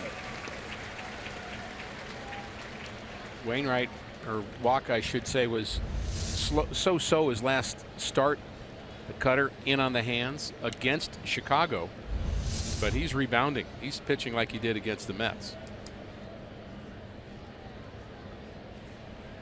Here's a 1-1 pitch. That last start that Walker made was start number 100 of his career, and he came into this game having thrown 100 innings this year, had given up 100 hits, and had 100 strikeouts. And Dan, that is meaningless, but I thought you should know it. Interesting, though.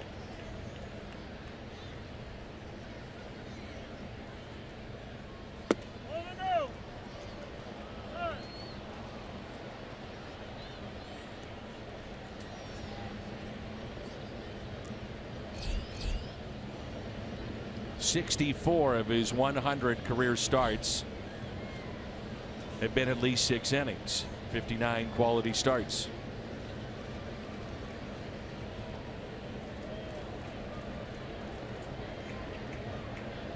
Get the feeling the game's right here. Absolutely. Thought that one he dug in. 3-1 pitch. Grounder, foul.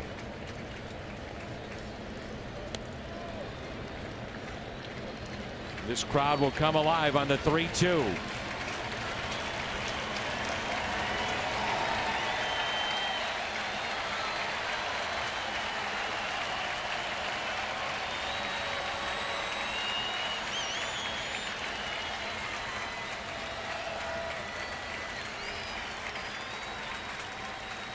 Here it is. He got him. Strikeout of Peralta.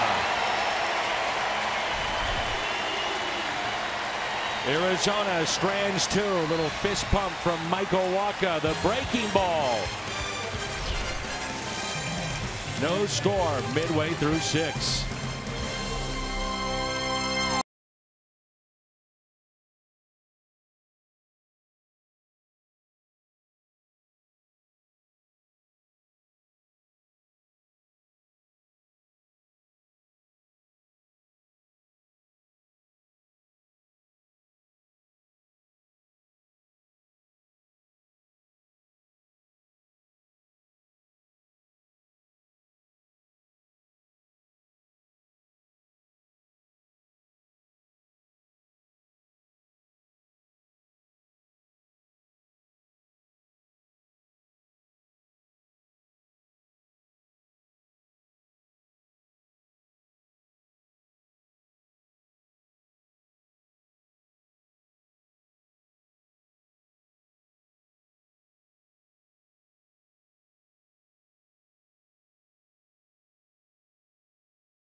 Who scores? We go pitch by pitch. Interesting that Mike Matheny's talking to Michael Wacha maybe about this last pitch by pitch with Peralta. Gets inside with the cutter and throws one off the plate down and in. Again, there's 2 runners aboard, so he's trying to be a little bit careful. But Goldschmidt's up next. Gets back in the count 3-2 and finishes him off with the curveball. Peralta upset, and the normally stoic Michael Wacha showing some emotion. And a strike to Tommy Pham. Also get the feeling that this might be a big inning for the Cardinals in getting to McFarland. Deepest he's gone this year. Huge strikeout moments ago, the 0-1.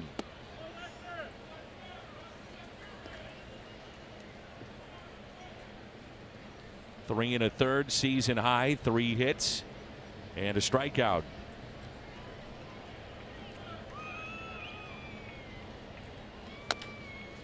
Chop towards third. Descalso bobbled it on the short hop, and Pham always hustling. You can count on that. He's at first base. Descalso made a really nice play early on the backhand and wasn't able to get a play coming in that was an infield hit. This should probably be an error, as he just couldn't get it in the right part of the glove. Boots it, and Pham, there's the hustle you talked about. You've got one thing to do is run, right, Danny? And he did it. Don't even think twice about it with Tommy Pham, do you? Does he play a little angry to you? Yes, and I love it. Something to prove. Pham is running. Throw to second. He's in there with a stolen base. 14 for Tommy Pham.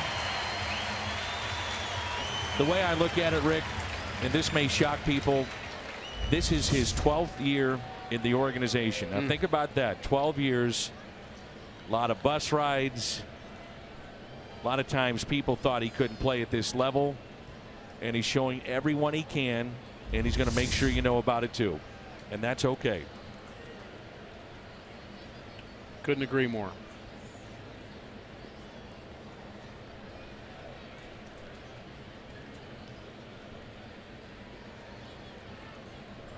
Pham at second base. Now Paul DeYoung. You know, for Tommy Pham, he's 30. It's a young man's game. Some of the best stars in the game are 24, 25, 26. This is his time. The 0-1. And he did go. That's strike 1. I wonder with Mike Matheny talking to Michael Wacha if he may be done. There's action in the Cardinal bullpen, and Wacha is at 93 pitches. And we know that he went 9 2 starts ago, went 6 innings, but threw a lot of pitches his last time out against Chicago. I'm guessing he's out and always in this ballgame. Yeah.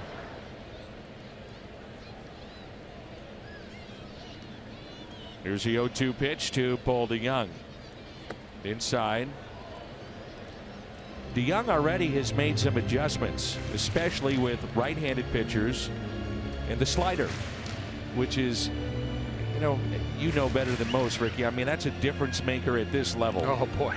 Well, they're all so sharp and they're so hard. The sliders that big league pitchers throw, and they're maybe 4 or 5 miles an hour tops off of your fastball, so it's hard pitch, but it has a sharp break to it. And that's a good indication Wacha's out of the game because he's having fun with Adam Wainwright.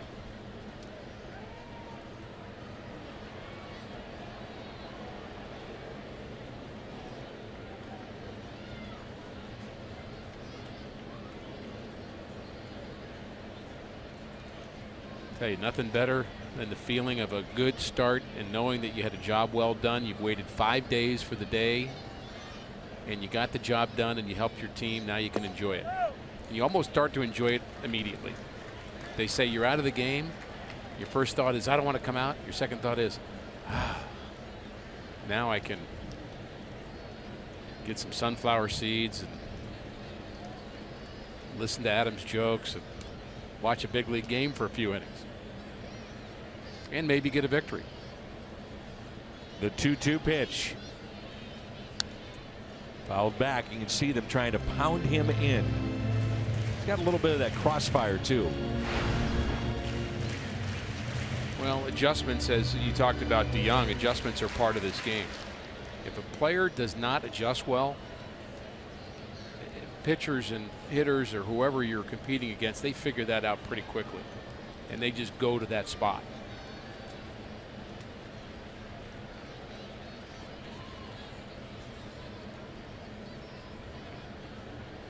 The 2-2 pitch. DeYoung, little squibber to the right side. That'll advance Tommy Pham. Nice job moving him over.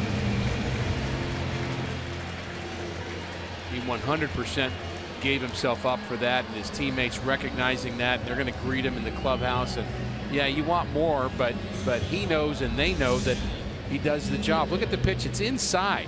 Hard to hit that ball the other way, and he doesn't get much of it, but he hits it to the left of the pitcher. Pitcher's left, his right, and that allows Tommy Pham to go second to third. That could be the ball game, him doing that. So with a runner at third and only one out, McFarland is done. And the Diamondbacks will go to their bullpen. We'll tell you about the change when we come back. Jed Jerko coming up. It's the Chevy called to the pen.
Has been selected. Join the Cardinals and Edward Jones in congratulating Mark McGwire, Tim McCarver, and Pepper Martin.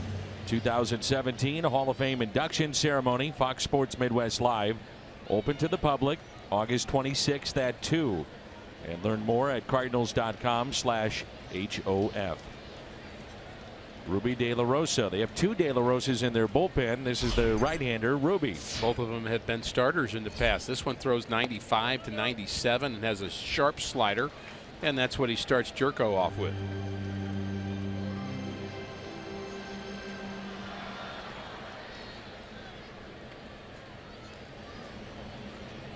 Infield is in.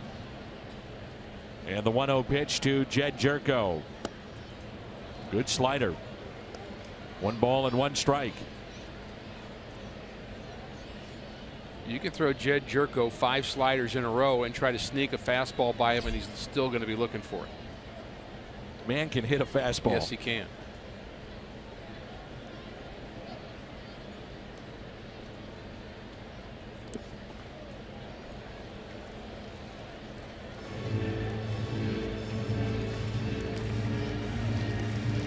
Saves a run. Herman. Slider's overcooked a little bit. He has to slide to his right, and he rounds off his body a little bit to make sure that the spin doesn't go off of his shoulder and behind him. He makes sure that he smothers it. Well done. Here's a 2-1 pitch with the infield drawn in. Ooh, he got the fastball. Yeah. Surprised. Surprised. One, 2 at 99. Maybe he wasn't looking for 99. 92 to 95. Okay, now we're talking. Well, just jumped out of his hand, didn't it?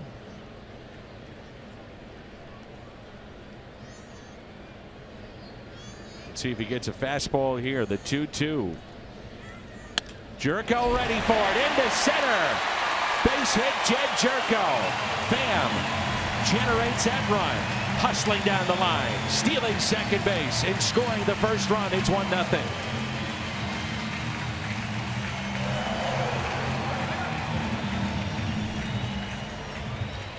I seldom will question whether a pitcher throws the right pitch or not, but with the slider that De La Rosa was showing, and Jerko's such a fastball hitter, you're ahead of him, and the slider's so good.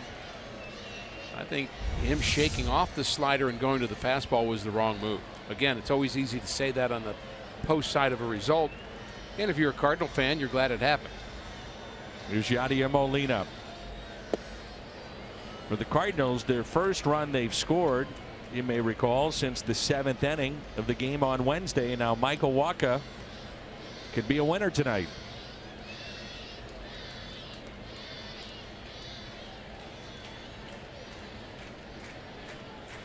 Pham hustled his way on. DeYoung got him over. Jerko was hopping towards second base. He was close to taking off. 0-2 the count. Let's see the Jerko hop. There it is.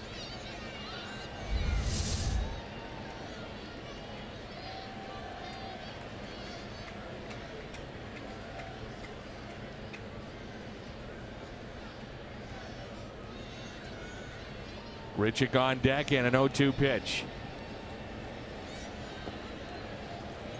Well, you're right, Rick. I mean, this guy's slider at times has been really good to Jerko and some of these to Molina. And again, it's hard to really fully question somebody who's throwing 99 miles an hour that you shouldn't throw a fastball. But I just thought he had Jerko on the ropes with the slider. Just needed to come back to one more, and he would have it. He would have had it.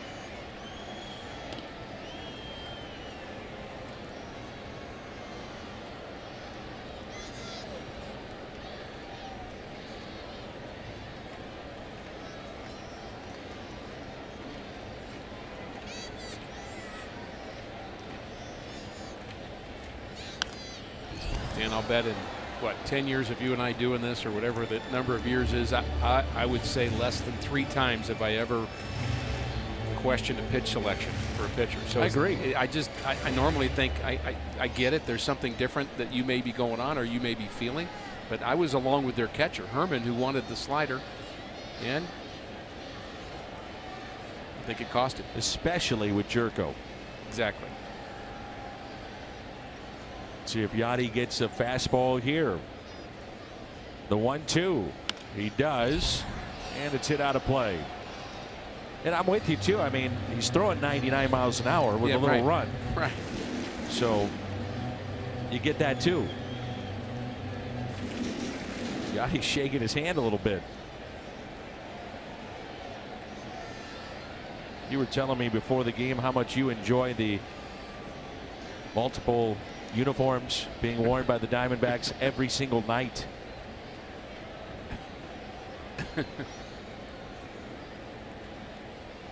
Here's a 1-2. Double play ball. Oh, they boxed it. They do get the lead man.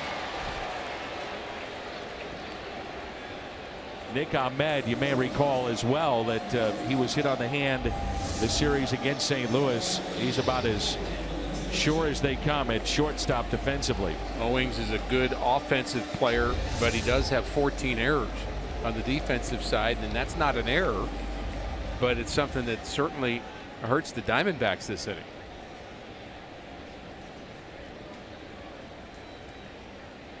Grichuk has a home run against De La Rosa, and the man on deck does as well. That's Luke Voit.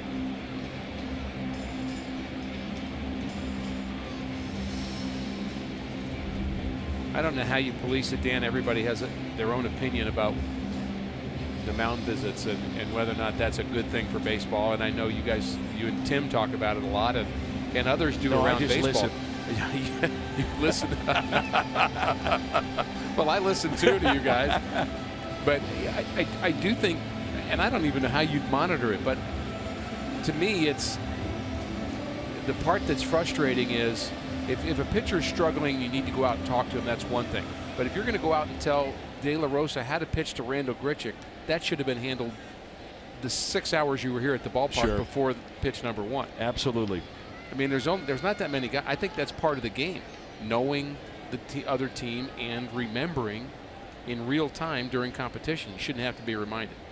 Wouldn't you think, too, that if you're up as a bullpen guy, and you were many times, that the manager is saying, hey, if you come in, you're probably going to get X, Y, and Z. You're up for Jerko, and here's going to be the situation, and that's who you're up to pitch to. And your mind is on, okay, what did Jerko do last time against me? What did the report say? You might ask your bullpen coach. That's what he's there for, and they do a really good job at that. And I don't know why we think they forget it by the time they get to the mound.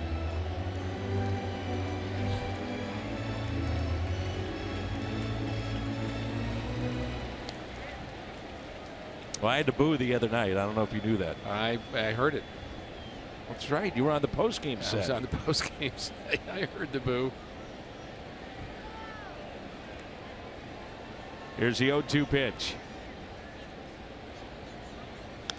Fastball. Not normally a big fan of booing, but in that case, I enjoyed it. You were with me, huh? Oh, yeah, I enjoyed it.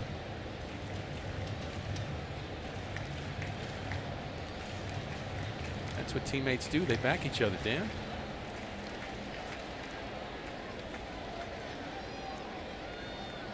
Milwaukee and Andujar get you in a fight. You're out. You're right out there. Better go out there. Don't know why, but here we go. Notice too that Grichuk choking up a little bit. Yeah. And the 0-2 pitch to Randall. That's 3 fastballs in a row. I wonder if choking up is as much just to remind Grichuk to be short.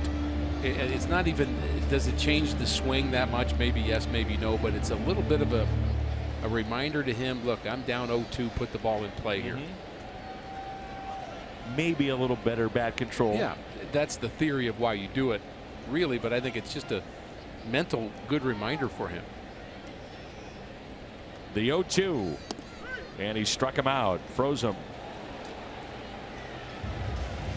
He got the fastball, and Jerko delivered with a base hit to center. It scores Tommy Pham, and it's 1-0 Cardinals.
The RBI base hit to bring in Tommy Pham, and it's 1-0 St. Louis. And a key moment in this game is what to throw Jed Jerko. You're ahead 1-2. The catcher Herman gives slider. That's 3. He says no.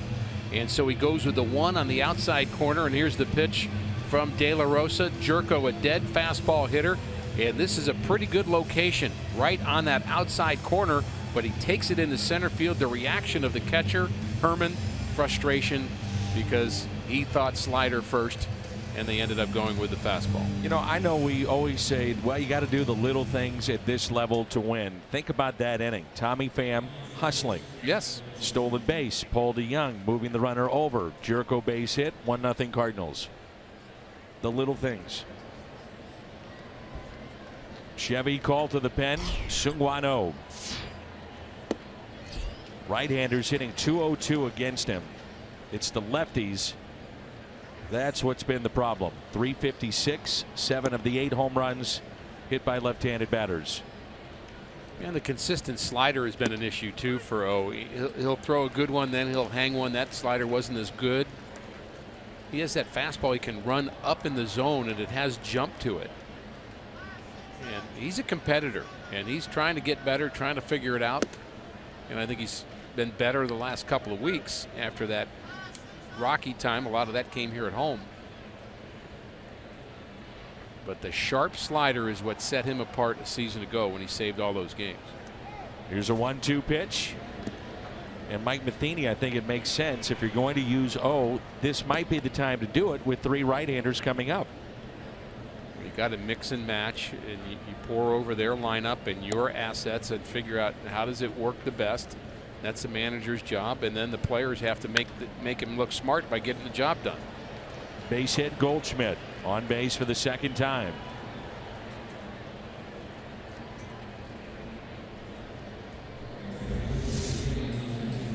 Well, he missed with the slider, and he comes back with the fastball up and in and didn't get away with it. But the slider that he overcooked the pitch before was the pitch to get him out with. Goldschmidt, I don't know how he hit that ball so hard.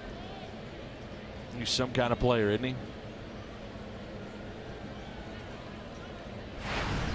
Here's J.D. Martinez. Hit into a double play and also grounded out to short. 0 for 2.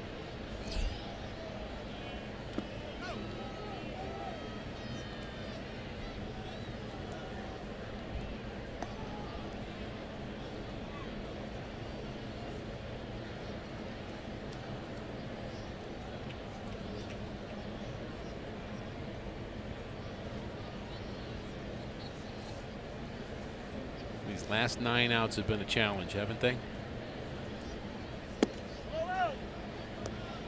See Yachty just say, hey, we're all right. 2-0 the count.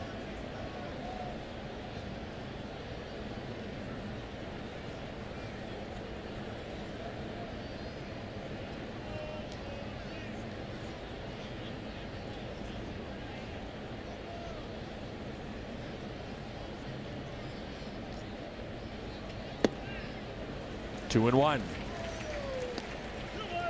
If I told you, Dan, that we had 36% of the season left to be played, would that surprise you? Absolutely. We've had so much baseball leading up to this point, so many things that haven't worked perfectly, and the bullpen would be one of those, but all kinds of time to get that right. This division, a little run, you could be in first place. 2 and 2. I mean, it is tight. Mentioned that Milwaukee and Chicago playing tonight. They're in the top of the 8th. The Brewers a 2-1 lead. The Cardinals start play tied with Pittsburgh, 4.5 back. Milwaukee a game and a half back of Chicago. The 2-2 hit out of play.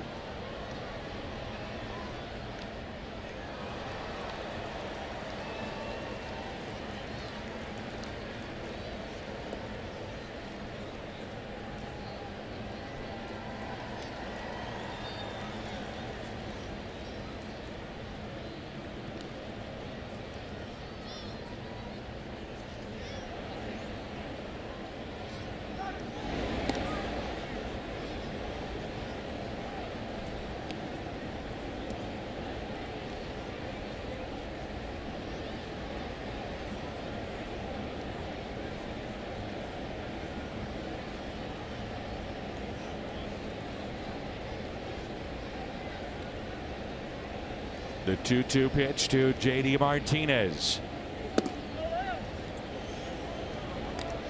Well, with a guy like Goldschmidt, any normal first baseman, I guess you would say he's not running. potential of a strike him out, throw him out, but Goldschmidt is different. He can run. And Martinez is not a huge strikeout guy either. He can put the ball in play. For a power hitter, he does that more than most, so I'd send him. 3-2, not running, and the pitch is hit out to center. Bader going back near the wall and makes the catch. Goldschmidt tagging up, throwing to second base. Safe.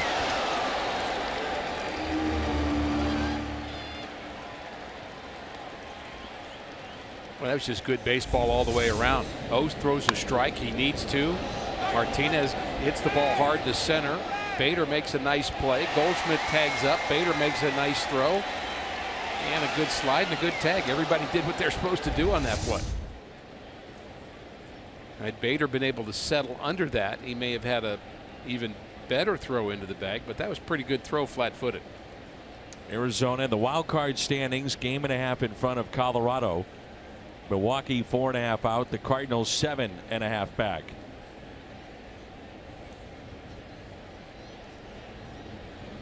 One out runner at second. Chris Owings at the plate.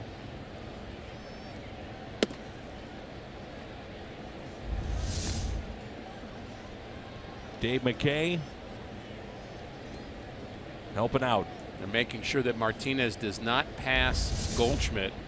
Goldschmidt saw that and McKay saw that. They both made sure I'm tagging up. That means you can't run past me. That would be disaster. 1 ball, 1 strike.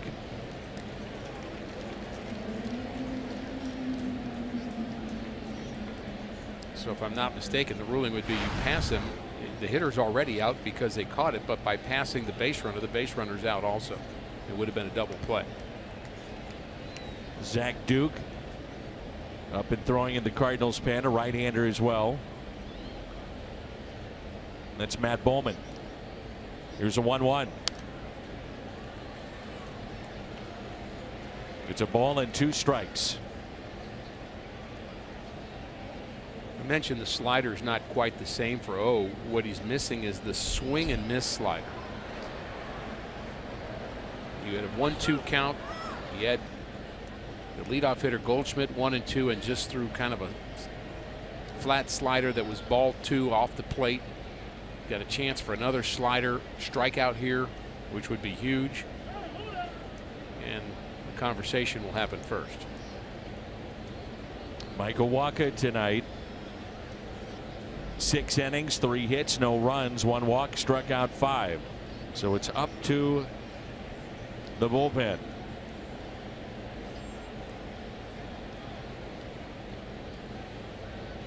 Wacha now in July, 3 starts of 6 innings or more, no runs allowed, 21 innings in those 3 starts. And the 1-2. Yadi slamming down the glove as he tried to hold on.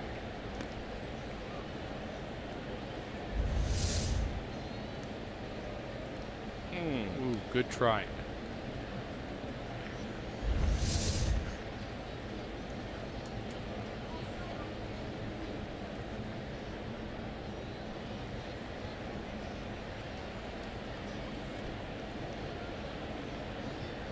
A short lead at second base. That's Goldschmidt. And now time is called. That's by Molina. Umpire pointing that out. Really good arms in the Cardinals outfield from left to right.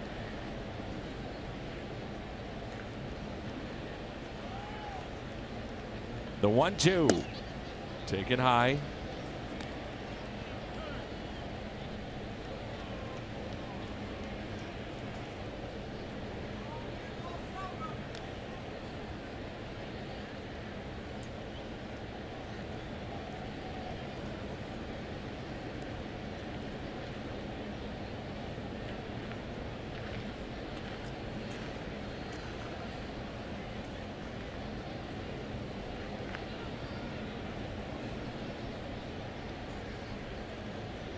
The 2-2 pitch. He got him. Good slider that time. And there's the swing and miss slider that we were looking for from O. Sharp downward break just off the plate.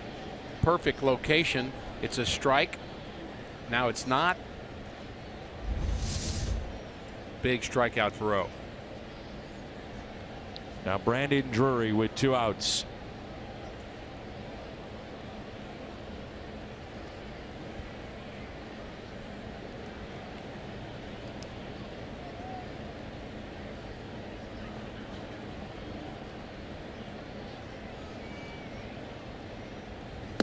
Strike 1.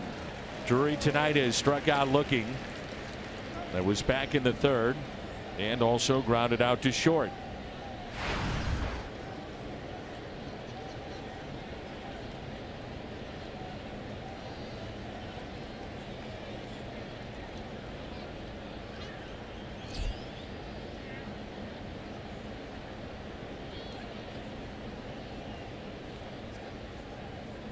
Here's the 0-1 pitch. Ground ball. Charging DeYoung off his glove.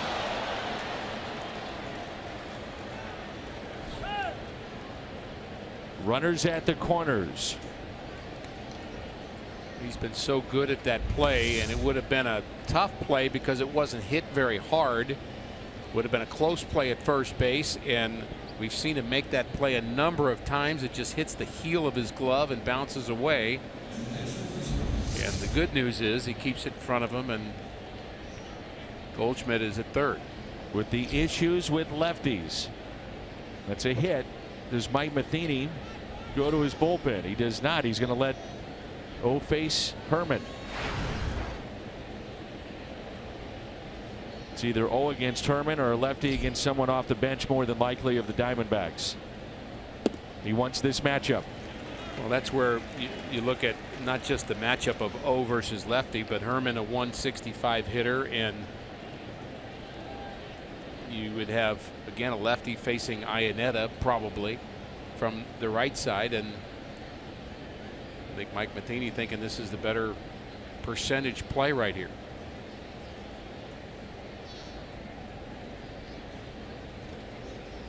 Oh, 1 pitch.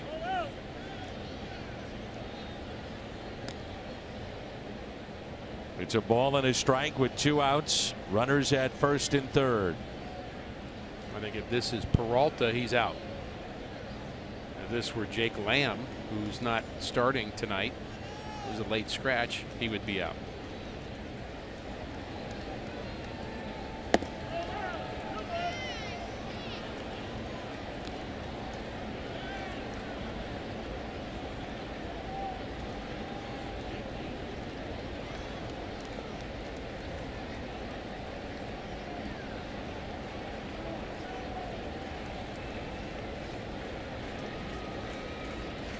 Hitters count 2 balls 1 strike.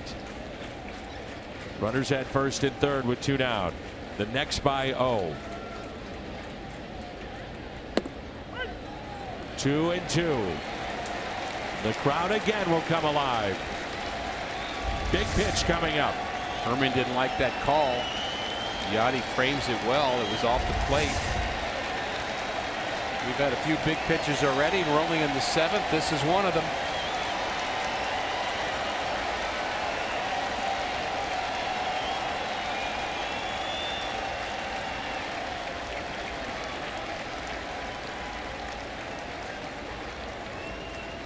Two.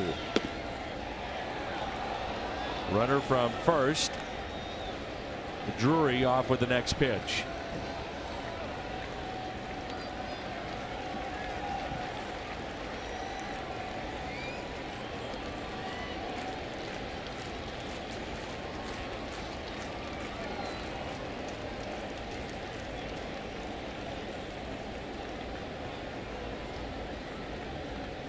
Hopefully O understood him.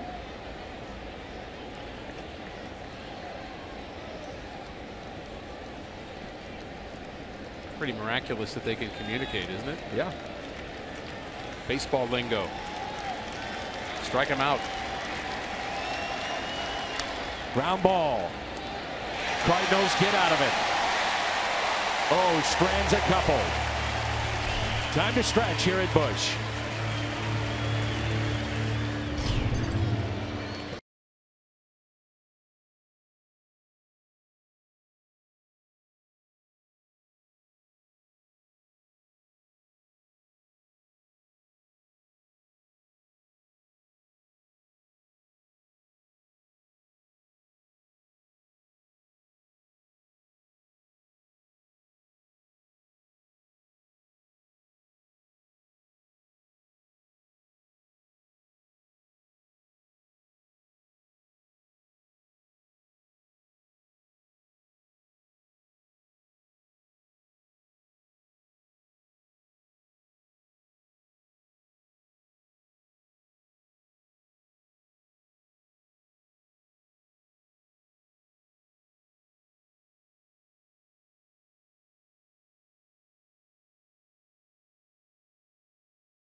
inning. Cardinals hit a home run. The Gateway Honda dealers donate $1,000 to the Make-A-Wish Foundation of Missouri.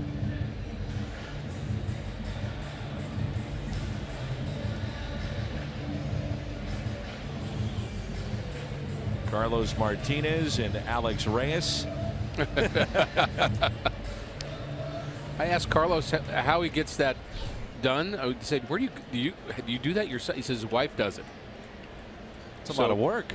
Yeah, and I said, I thought I like it, and I'm thinking about maybe seeing if Carlos's wife would kind of change my color a little bit.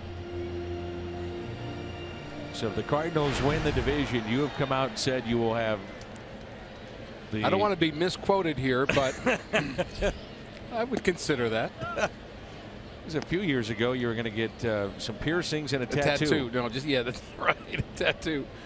Well, the other part of the deal on your side was you were going to not be quiet or not talk for a week. Wow, couldn't do it. I was so hoping for the division title. Tattoo would have been less painful for me than the quiet would have been for you. I don't know if I could have done it. 2-1 here on Luke Voigt. For fans who just joined us, Voigt back in the second inning hit a ball 108 miles an hour off the head of Robbie Ray, the starter tonight for Arizona, taken to the hospital. He was alert, bleeding. We'll get more word on that after the game or tomorrow. Leadoff walk.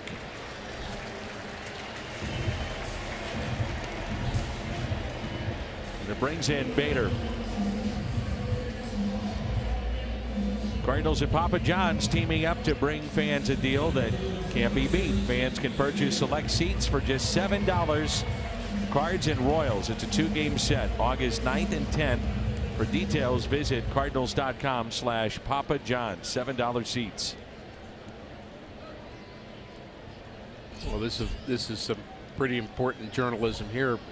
I found out that Luke's grandma has texted us and said that she is paid up currently. Oh, really? Yeah, she paid the $300 that she owes him, and wanted to make sure we knew that she wasn't kind of welching out, that she got it done, paid her bill. Perfect. Grandma Joan, right? Grandma Joan. Here's Bader. The pinch runner is Colton Wong. He'll stay in the game, play second. Carpenter will shift to first. I won't tell you my source, but she'll be working on the post game. Old Sarah Daly can't get anything by her. Everybody's safe. Bader flying down that first base line. His second hit. Little things led to a run in the 6th inning, and I'm not sure if this is a little thing or not. It's a base hit is what it is. He was just giving himself up, but then the speed as he gets it past the pitcher, smells the hit. 2 runners aboard. Man, can he run? Oh, yeah. Wow. Notice that in spring training. This looks to be a double switch for the Diamondbacks.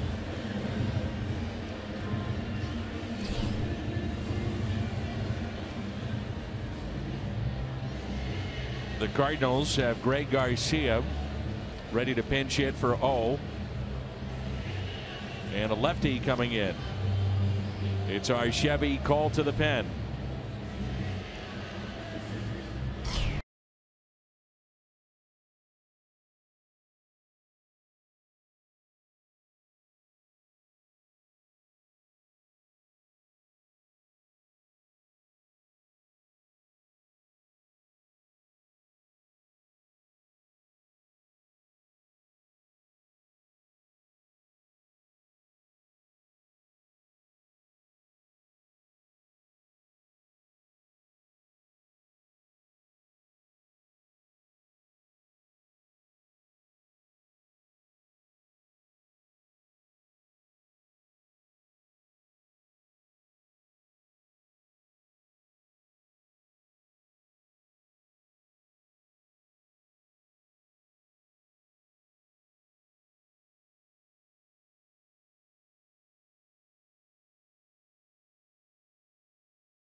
sports on television, you can stream them live on your mobile device with Fox Sports Go. Download the app. Take Fox Sports Midwest and Cardinals baseball with you wherever you go. Our score is 1-0. Good ball game, bottom of the 7th. Cardinals have runners at first and second. Andrew Chafin, his 46th appearance. Greg Garcia will be the batter. 43 strikeouts in 32 innings. That's pretty impressive for this left-hander. We saw him in Arizona, and the D-backs are going to have to figure out how to keep the runner from getting from second to third. So it'll be interesting to see what bunt play they use and how they defend here. They'll be charging from third and first. Garcia will be trying to bunt this ball to the third base line if possible. Just a thought here, if you're going to bunt for sure and you have a short bench, Cardinals carry that extra reliever, you're in a tight game late, you get into extra innings, you think about these things. Why not a pitcher? Why not use the pitcher here? A pitcher's still not going to be as good a bunter as a player, and I think that's the answer.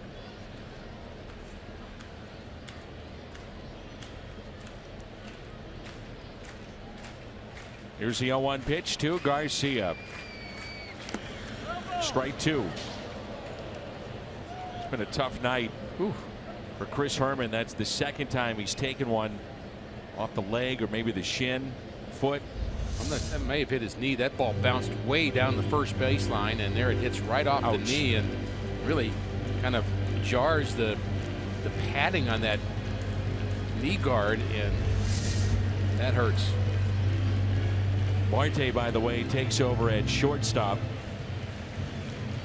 He'll go in the 9th spot in their lineup. Chafin in the 7th spot.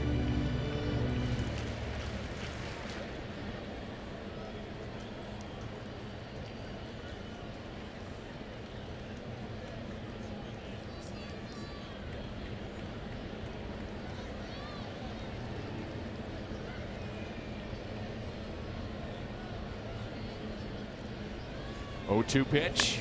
Garcia bunts it foul.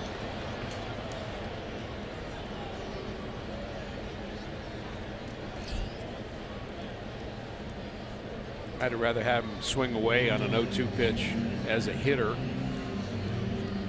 If Garcia runs well enough, I think you're worried about hitting into a double play, and yes, you want to advance the runner, but Garcia has a chance to do more damage than that. So 1 out, runners at first and second, and they were playing for the bunt even with 2 strikes. He's got the ability just to poke that the other way. Carpenter 0 for 3 with a pair of strikeouts. We're in the 7th, 1-0 Cardinals. You question whether or not to have a pitcher do it or not. Now you've wasted Garcia. He's out and didn't get production out of it. And it's just another example of when a player executes, and it's a hard game to execute well all the time. You're going to have successes and failures, and a lot of failures in this game. But if you execute, it's the right move. I mean, it's just the way it is. We judge it that way, and that's what makes the manager's job so hard.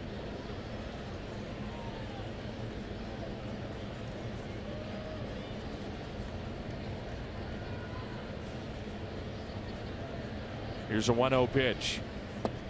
You know, we marvel at guys that don't strike out a lot. Carpenter is a guy that draws a lot of walks. Strikeouts are part of his game now. This stayed in 1963, and I think our younger fans would be just shocked at this. And even those that saw him play, the only time that Stan the Man struck out 3 times in a game, this stayed 1963. The only time. Yep.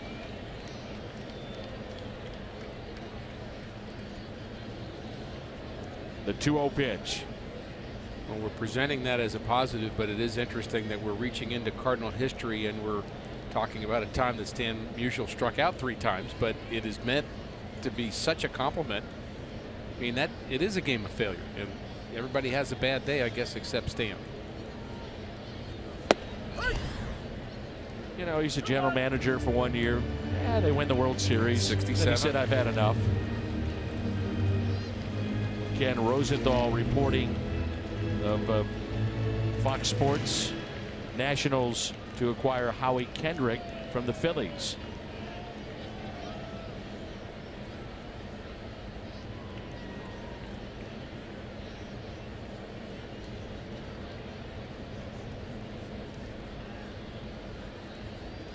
Here's a 2-1 pitch. Carpenter, fly ball, late break, and it's a base hit. The late break, a trap, and a hit for Carpenter. Pollock broke back, came in, and a big break for the Cardinals. You mentioned how good an outfielder he is, and he did get a bit of a tough break on this, but really difficult for Colton Wong to figure out what to do here. I mean, he can tell he doesn't have a good jump on it, and he sees the ball hit the ground just briefly, and then he takes off. But really, both base runners did the right thing, just taking that extra, maybe halfway stance, and then seeing him trap the ball and taking off quickly. Bases loaded. Tommy Pham reached on an error and scored the only run tonight, back in the 6th inning.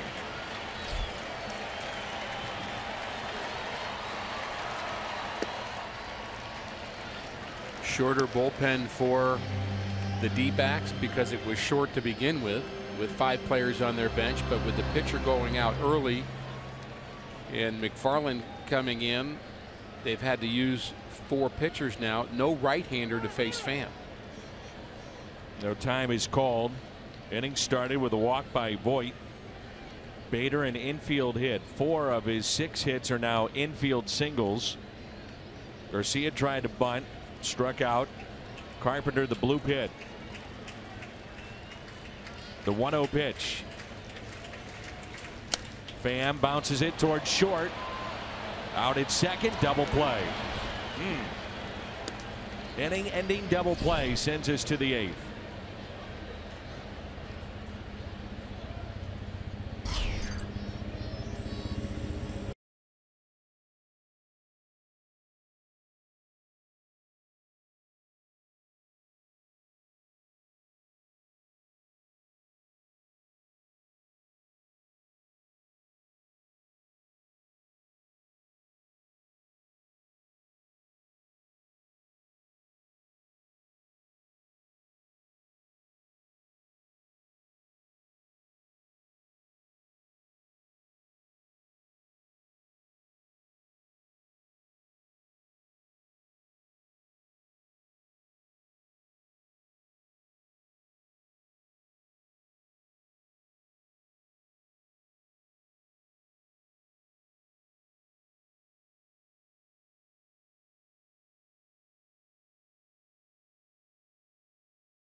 The Cardinals 4, could be 3.5 before the night is through. 8th inning rolls in. Be Marte switch hitter, then Descalso and Pollock. Tommy Pham still yelling at himself. He did not like the fact that he hit into that inning-ending double play, but he's been such a potent force, just didn't go his way. Brett Cecil will have the 8th inning.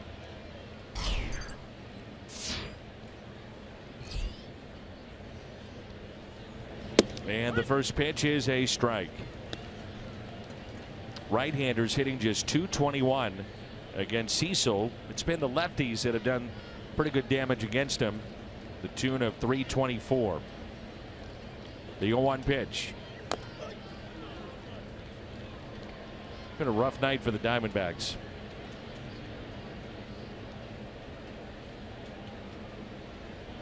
Marte was the starting shortstop for Seattle. Came in a trade with Taijuan Walker to Arizona. We'll see Walker pitch on Sunday. Right off the top of the foot. He's still limping around.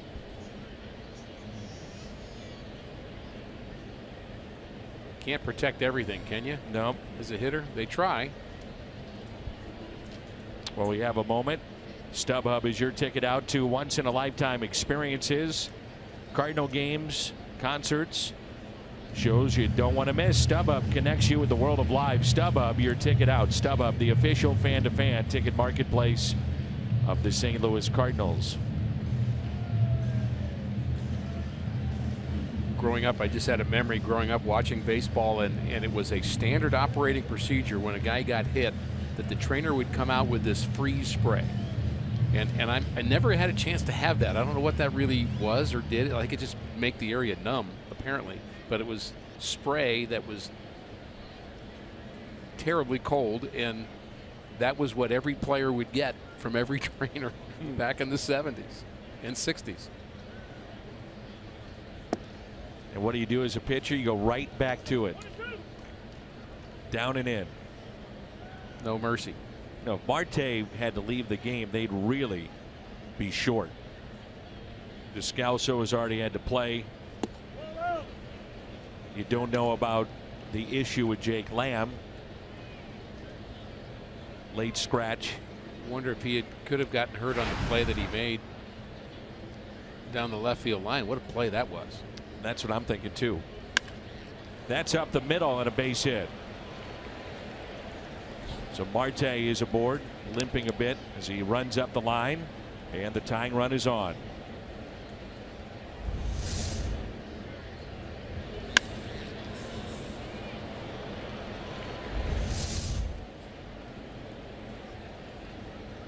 Descalso, 163 hitter against lefties. Always been a guy that fundamentally is sound. You think about the bunt potentially in this spot. Carpenter is at first base holding. Wong stays in the game at second. Jerko playing in, and that's strike one.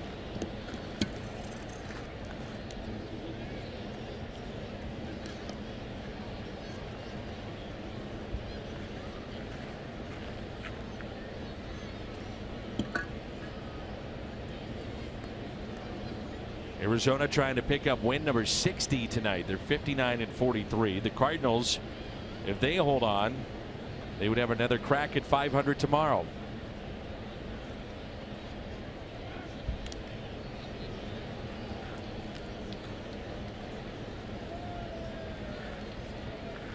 Trevor Rosenthal is up and throwing in the Cardinals pen. Zach Duke as well.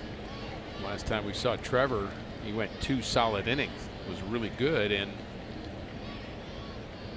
I would guess he is up for Goldschmidt. 0-1 pitch. Up and in. And that's what you have to do as a manager. You think ahead. Well, what if there's 2 on and 2 out? If there's 2 on and 2 out, then Goldschmidt would be the batter. Who do I want to face him? And you look who's available, and you say, well, you know they're not going to pinch hit him, so who's best to pitch to him? The answer is Rosenthal, so you get him ready. And if there's 2 on 1 out, you may want Duke to face the lefty Peralta. If your pitcher Cecil, who's currently in and is left-handed, looks like he's not sharp. So that's why Duke is up.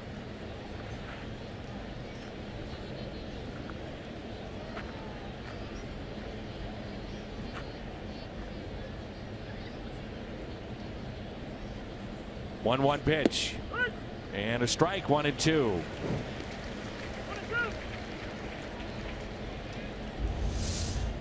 Plaza Tire Service, Fox Tracks. Late breaker, just caught the top of the zone. When the Cardinals first acquired him, we saw in spring training, we were doing the game together. Yes. I mean, he was breaking off nasty stuff. He's unhittable. At times you've seen it this year. The 1-2 pitch in the dirt.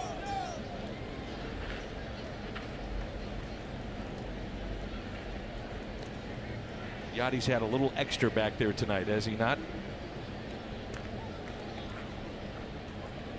Made some nice plays. But there's still, we look up at the scoreboard, and 6 more tough outs to get.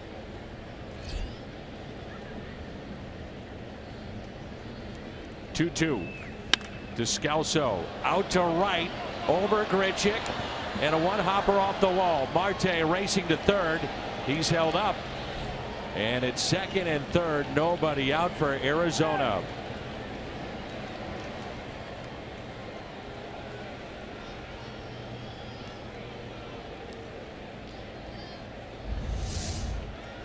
This is just a hanger right in the middle of the plate. Nothing on it. And Descalso did not miss it. Short hopping the wall. Grichuk does a good job of getting it in quickly. Marte does run well despite the sore foot from the foul ball. Running fine there, but not able to score from first.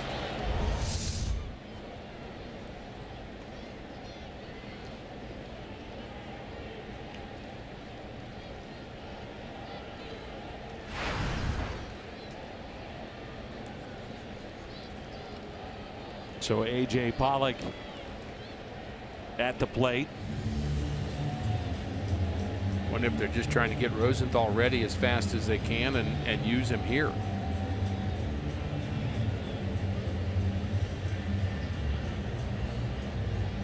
Talk about wanting to save something for the 9th inning, but 9th inning might not matter. Game is right here. And Mike Matheny has not left the dugout yet. I think he's going to. And here he comes. Boy, he milked that for all it was worth. So Cecil comes in. The base hit by Marte, and then the double by Descalso, both with 2 strikes.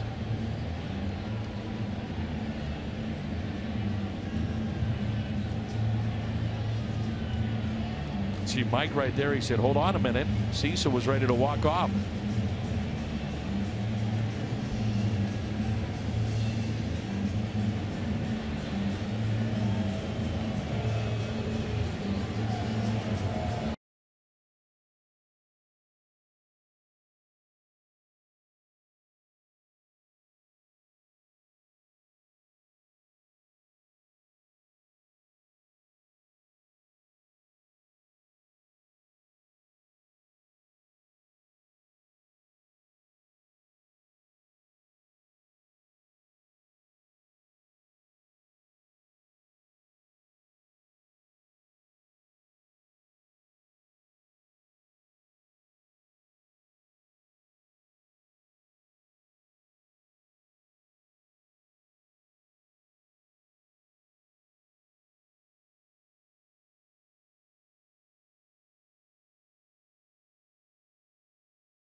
The ball game. Runners at second and third. It's 43rd appearance. Well, if there's ever a time to get that strikeout rolling, this would be it. Well, when he's right, he has the potential of being a swing and miss guy. 1-2-3, 1-2-3, sit down, and stranding those runners, and that's what Mike Matheny's banking on here. Brett Cecil didn't get the 2 batters he faced. And the game certainly feels like it's on the line right here in the 8th inning. what happens here is critical. So Pollock at the plate. First pitch is strike. And Dan, looming also is the frustration that the Cardinals weren't able to add on last inning. No question. Cardinals have stranded 7 in this game.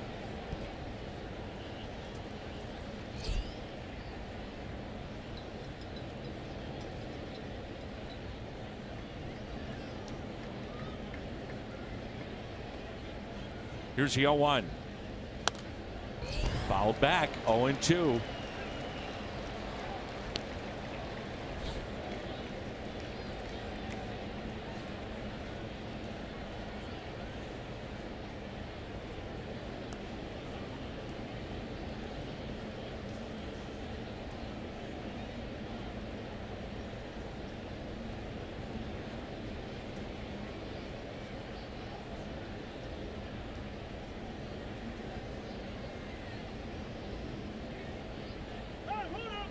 And time is called. I feel like Trevor's going to try to throw this pitch 150 miles an hour.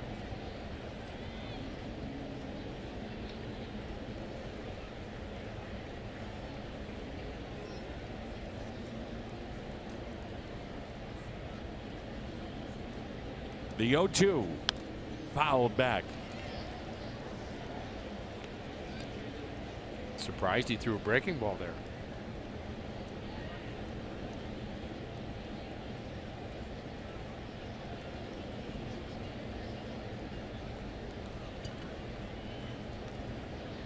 What are they saying, Dan? All right, you got to tune in. All right, are you tune? All right, yeah. Go get him. I know you read lips and gloves.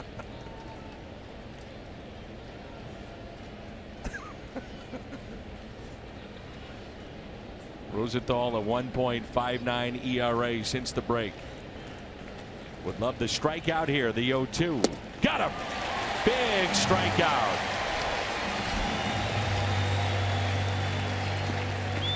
And he got him with the changeup. So he got ahead 0-2 and then went to the curveball and then the changeup. And this one moved like crazy. Down and in.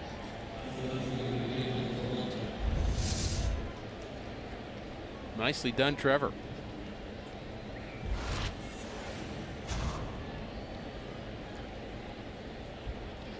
The Rocket Arms, Rocket Mortgage by Quicken Loans. Average fastball velocity, Rodney at 95, Rosenthal 98.7. The left-handed batter, Peralta. This guy can hit.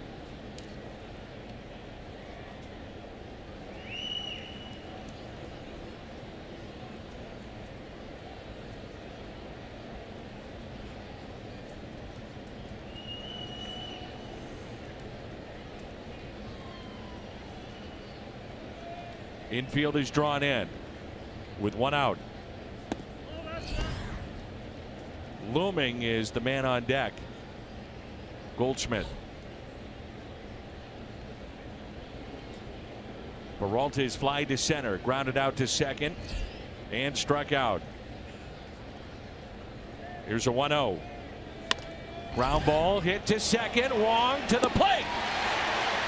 Out at the plate. At the plate in one of the biggest plays of the night. Wong a strike to Molina.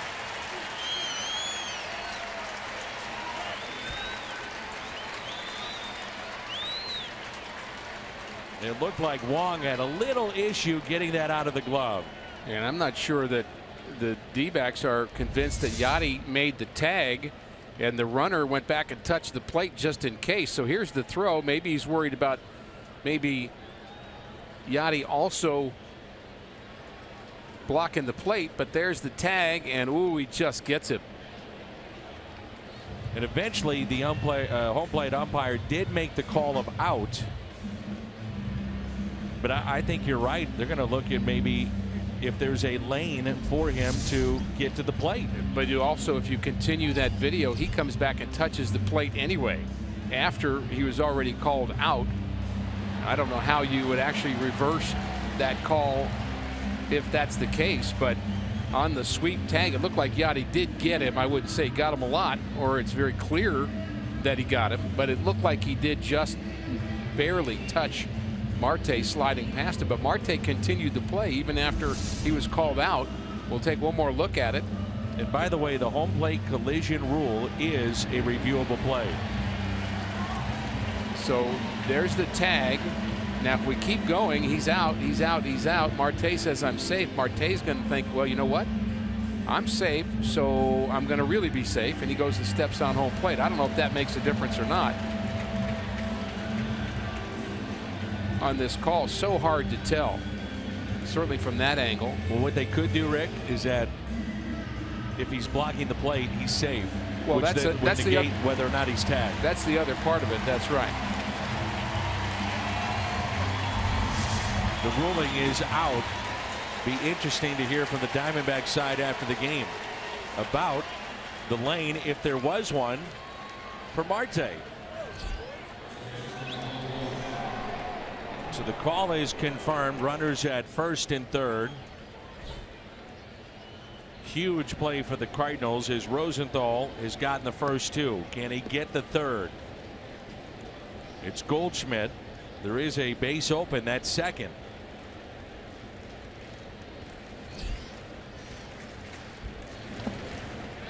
Again, a nice play by Molina.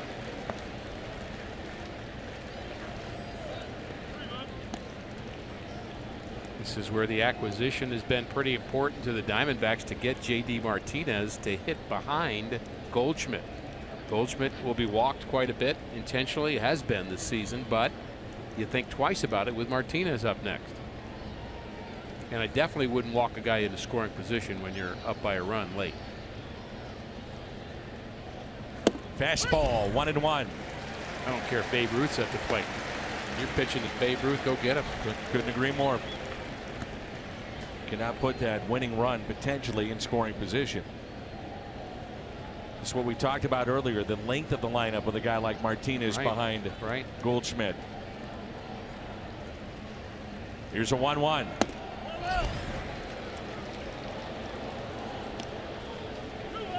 Every game, every pitch, the importance of it, it just takes on greater meaning as we go along in this season.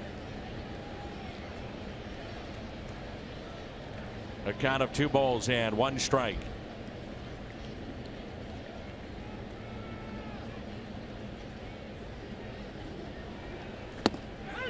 Inside corner, 2-2. What a big pitch that is. Oh boy. A swing pitch for Rosenthal that gets him back in the count, and 1 pitch away from an outstanding 8th inning.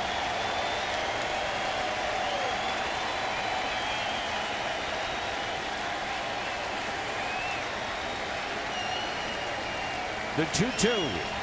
Struck him out. Rosenthal comes in and shuts the door here in the 8th.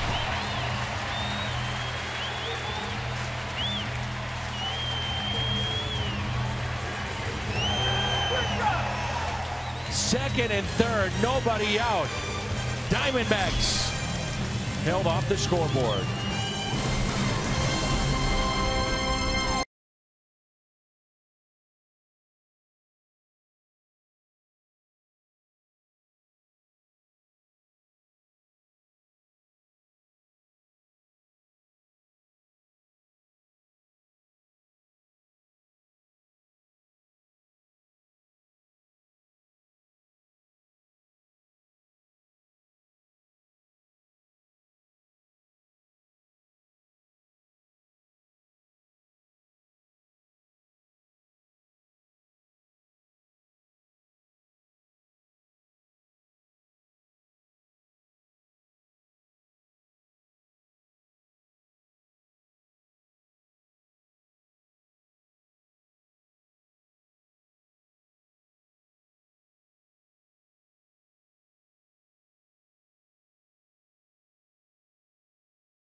By Rosenthal, pitching out of the jam in the 8th. It's DeYoung, Jerko, and Molina. Now Rosenthal, you got to extend him in the 9th.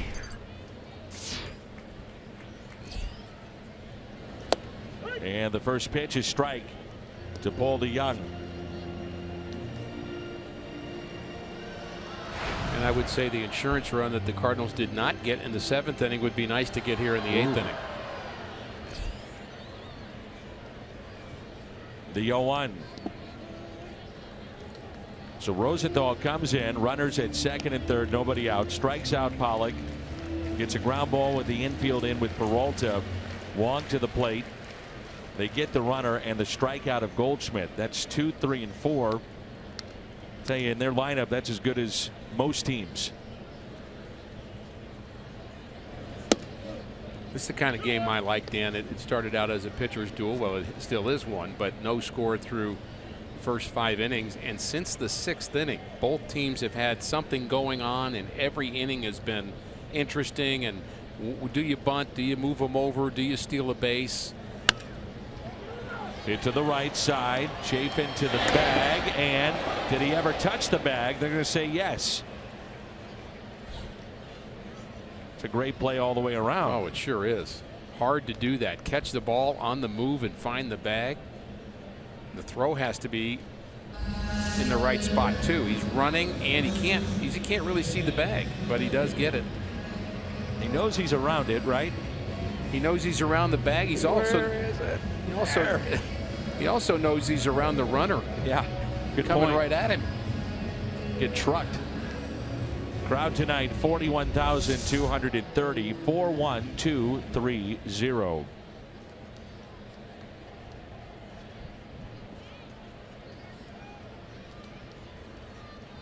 Here's Jed Jerko. As Ricky talked about earlier, pitch selection. Doesn't question it very often. That one we both did. The fastball to Jerko, Nissan drive of the game. And it's held up so far. That was after some good sliders too. Right. Jerko a 2-hit night, double. Then the base hit to center and another one. 3-hit night for Jed.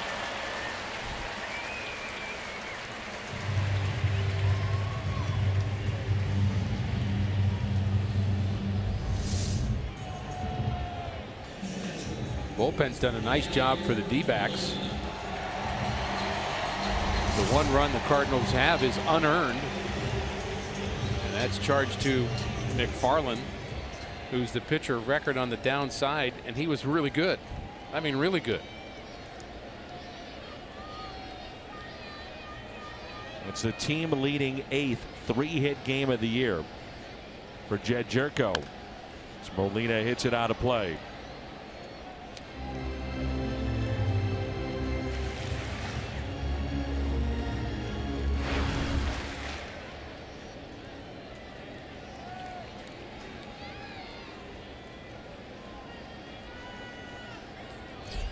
Runner at first, Jed Jerko.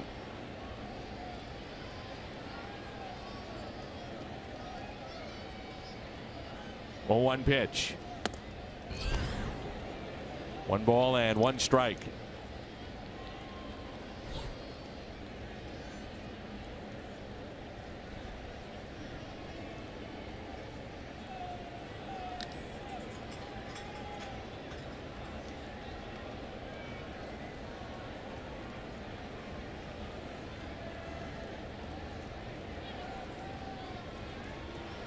It's always been true in baseball that winning covers a multitude of bad moments, and every game has things that don't quite pan out the way you wanted. You don't get the bunt down, you don't get the runner over, you don't get the extra run, you hit into a double play with the bases loaded, you give up a couple of hits late in the game out of the bullpen. But if you win the game, you forget all that. Yep.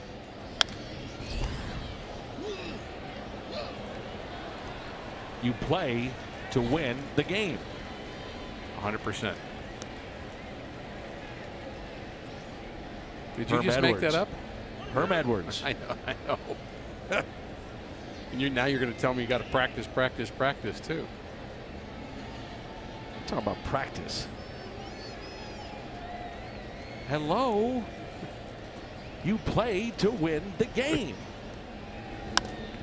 Molina sends a fly ball into right.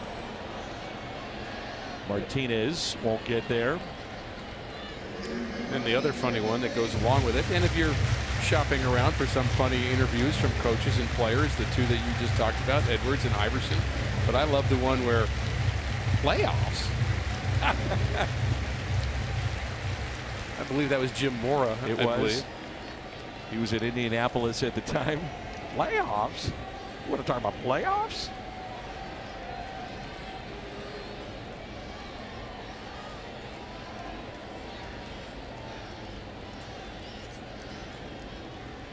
Here's a 1-2. Molina out in front and pops it up on the infield. Slams his bat, and there's the out. St. Louis Cardinals baseball is brought to you by Bud Light, famous among friends. And by Ford, the official cars and trucks of the St. Louis Cardinals. Along with Rick Horton, I'm Dan McLaughlin. Jim Hayes with us as well. Jimmy had some great interviews over the years with Tony La Russa. Well, I was just thinking of that too. I thought maybe we'd have one of those kind of things that might be like the Iverson interview, etc. You never knew what was going to happen on Tony TV. No, it's classic.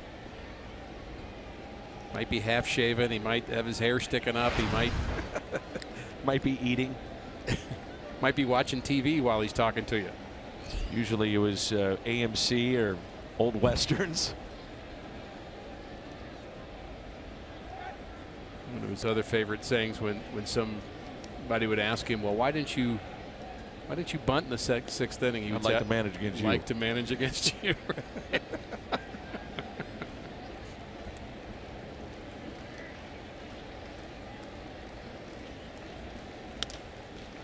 Grichuk with a fly ball into right field. It'll be Martinez, Owings, and a pinch hitter coming up. Trevor Rosenthal trying to finish this one off.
Second inning of work.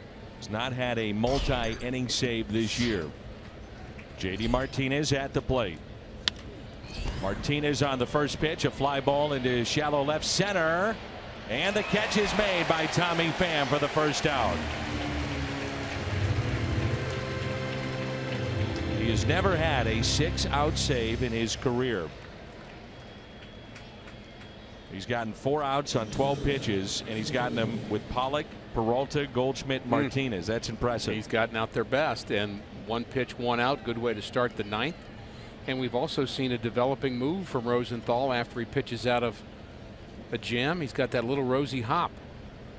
We saw that 2 nights ago in both of his innings. Fastball and a strike at 99.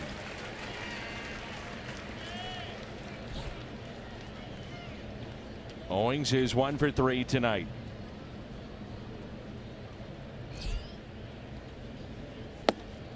Oh, perfect fastball on the corner with some hop to it.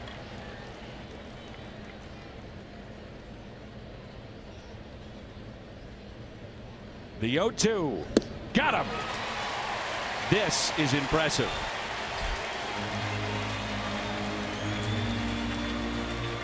Rosie is unhittable when he hits his spot.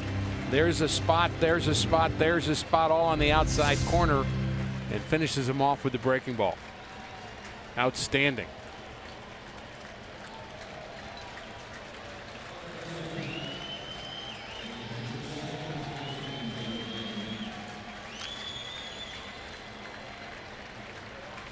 And with 2 outs, the batter is Jake Lamb. Just wonder if he can run. You know, not in the lineup. He had the great catch yesterday, leaping into the seats. 2 outs, nobody on. First pitch. Taken inside.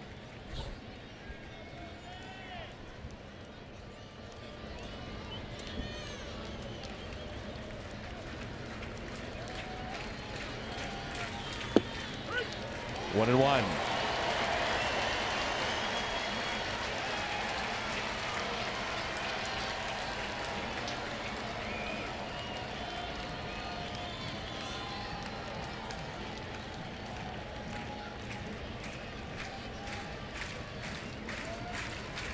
The 1-1 pitch.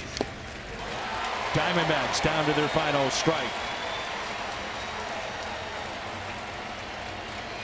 They have struck out 9 times in this game.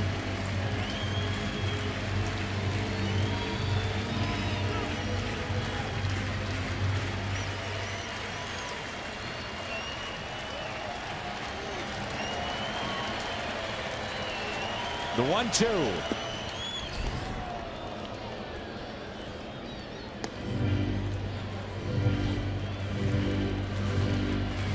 Has been a thoroughly entertaining baseball game.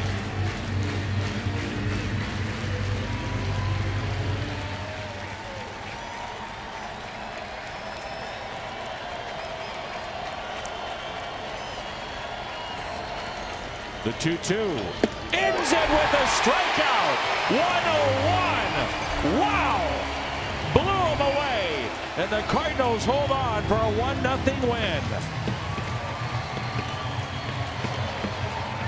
An outstanding start for Michael Wacha, but Trevor Rosenthal, the man who finished it. 6 very tough outs against the best part of the D-backs order. And he is our Budweiser player of the game. 2 innings, 4 strikeouts for Trevor as he picks up his 5th save of the season. Old-fashioned hardball, 101 on the gun to end it. That was impressive. More on Rosenthal, more on this win after a brief timeout. The post-game show is coming up. The Cardinals hold on for a 1-0 victory. What a night here at Busch. Post-game is next.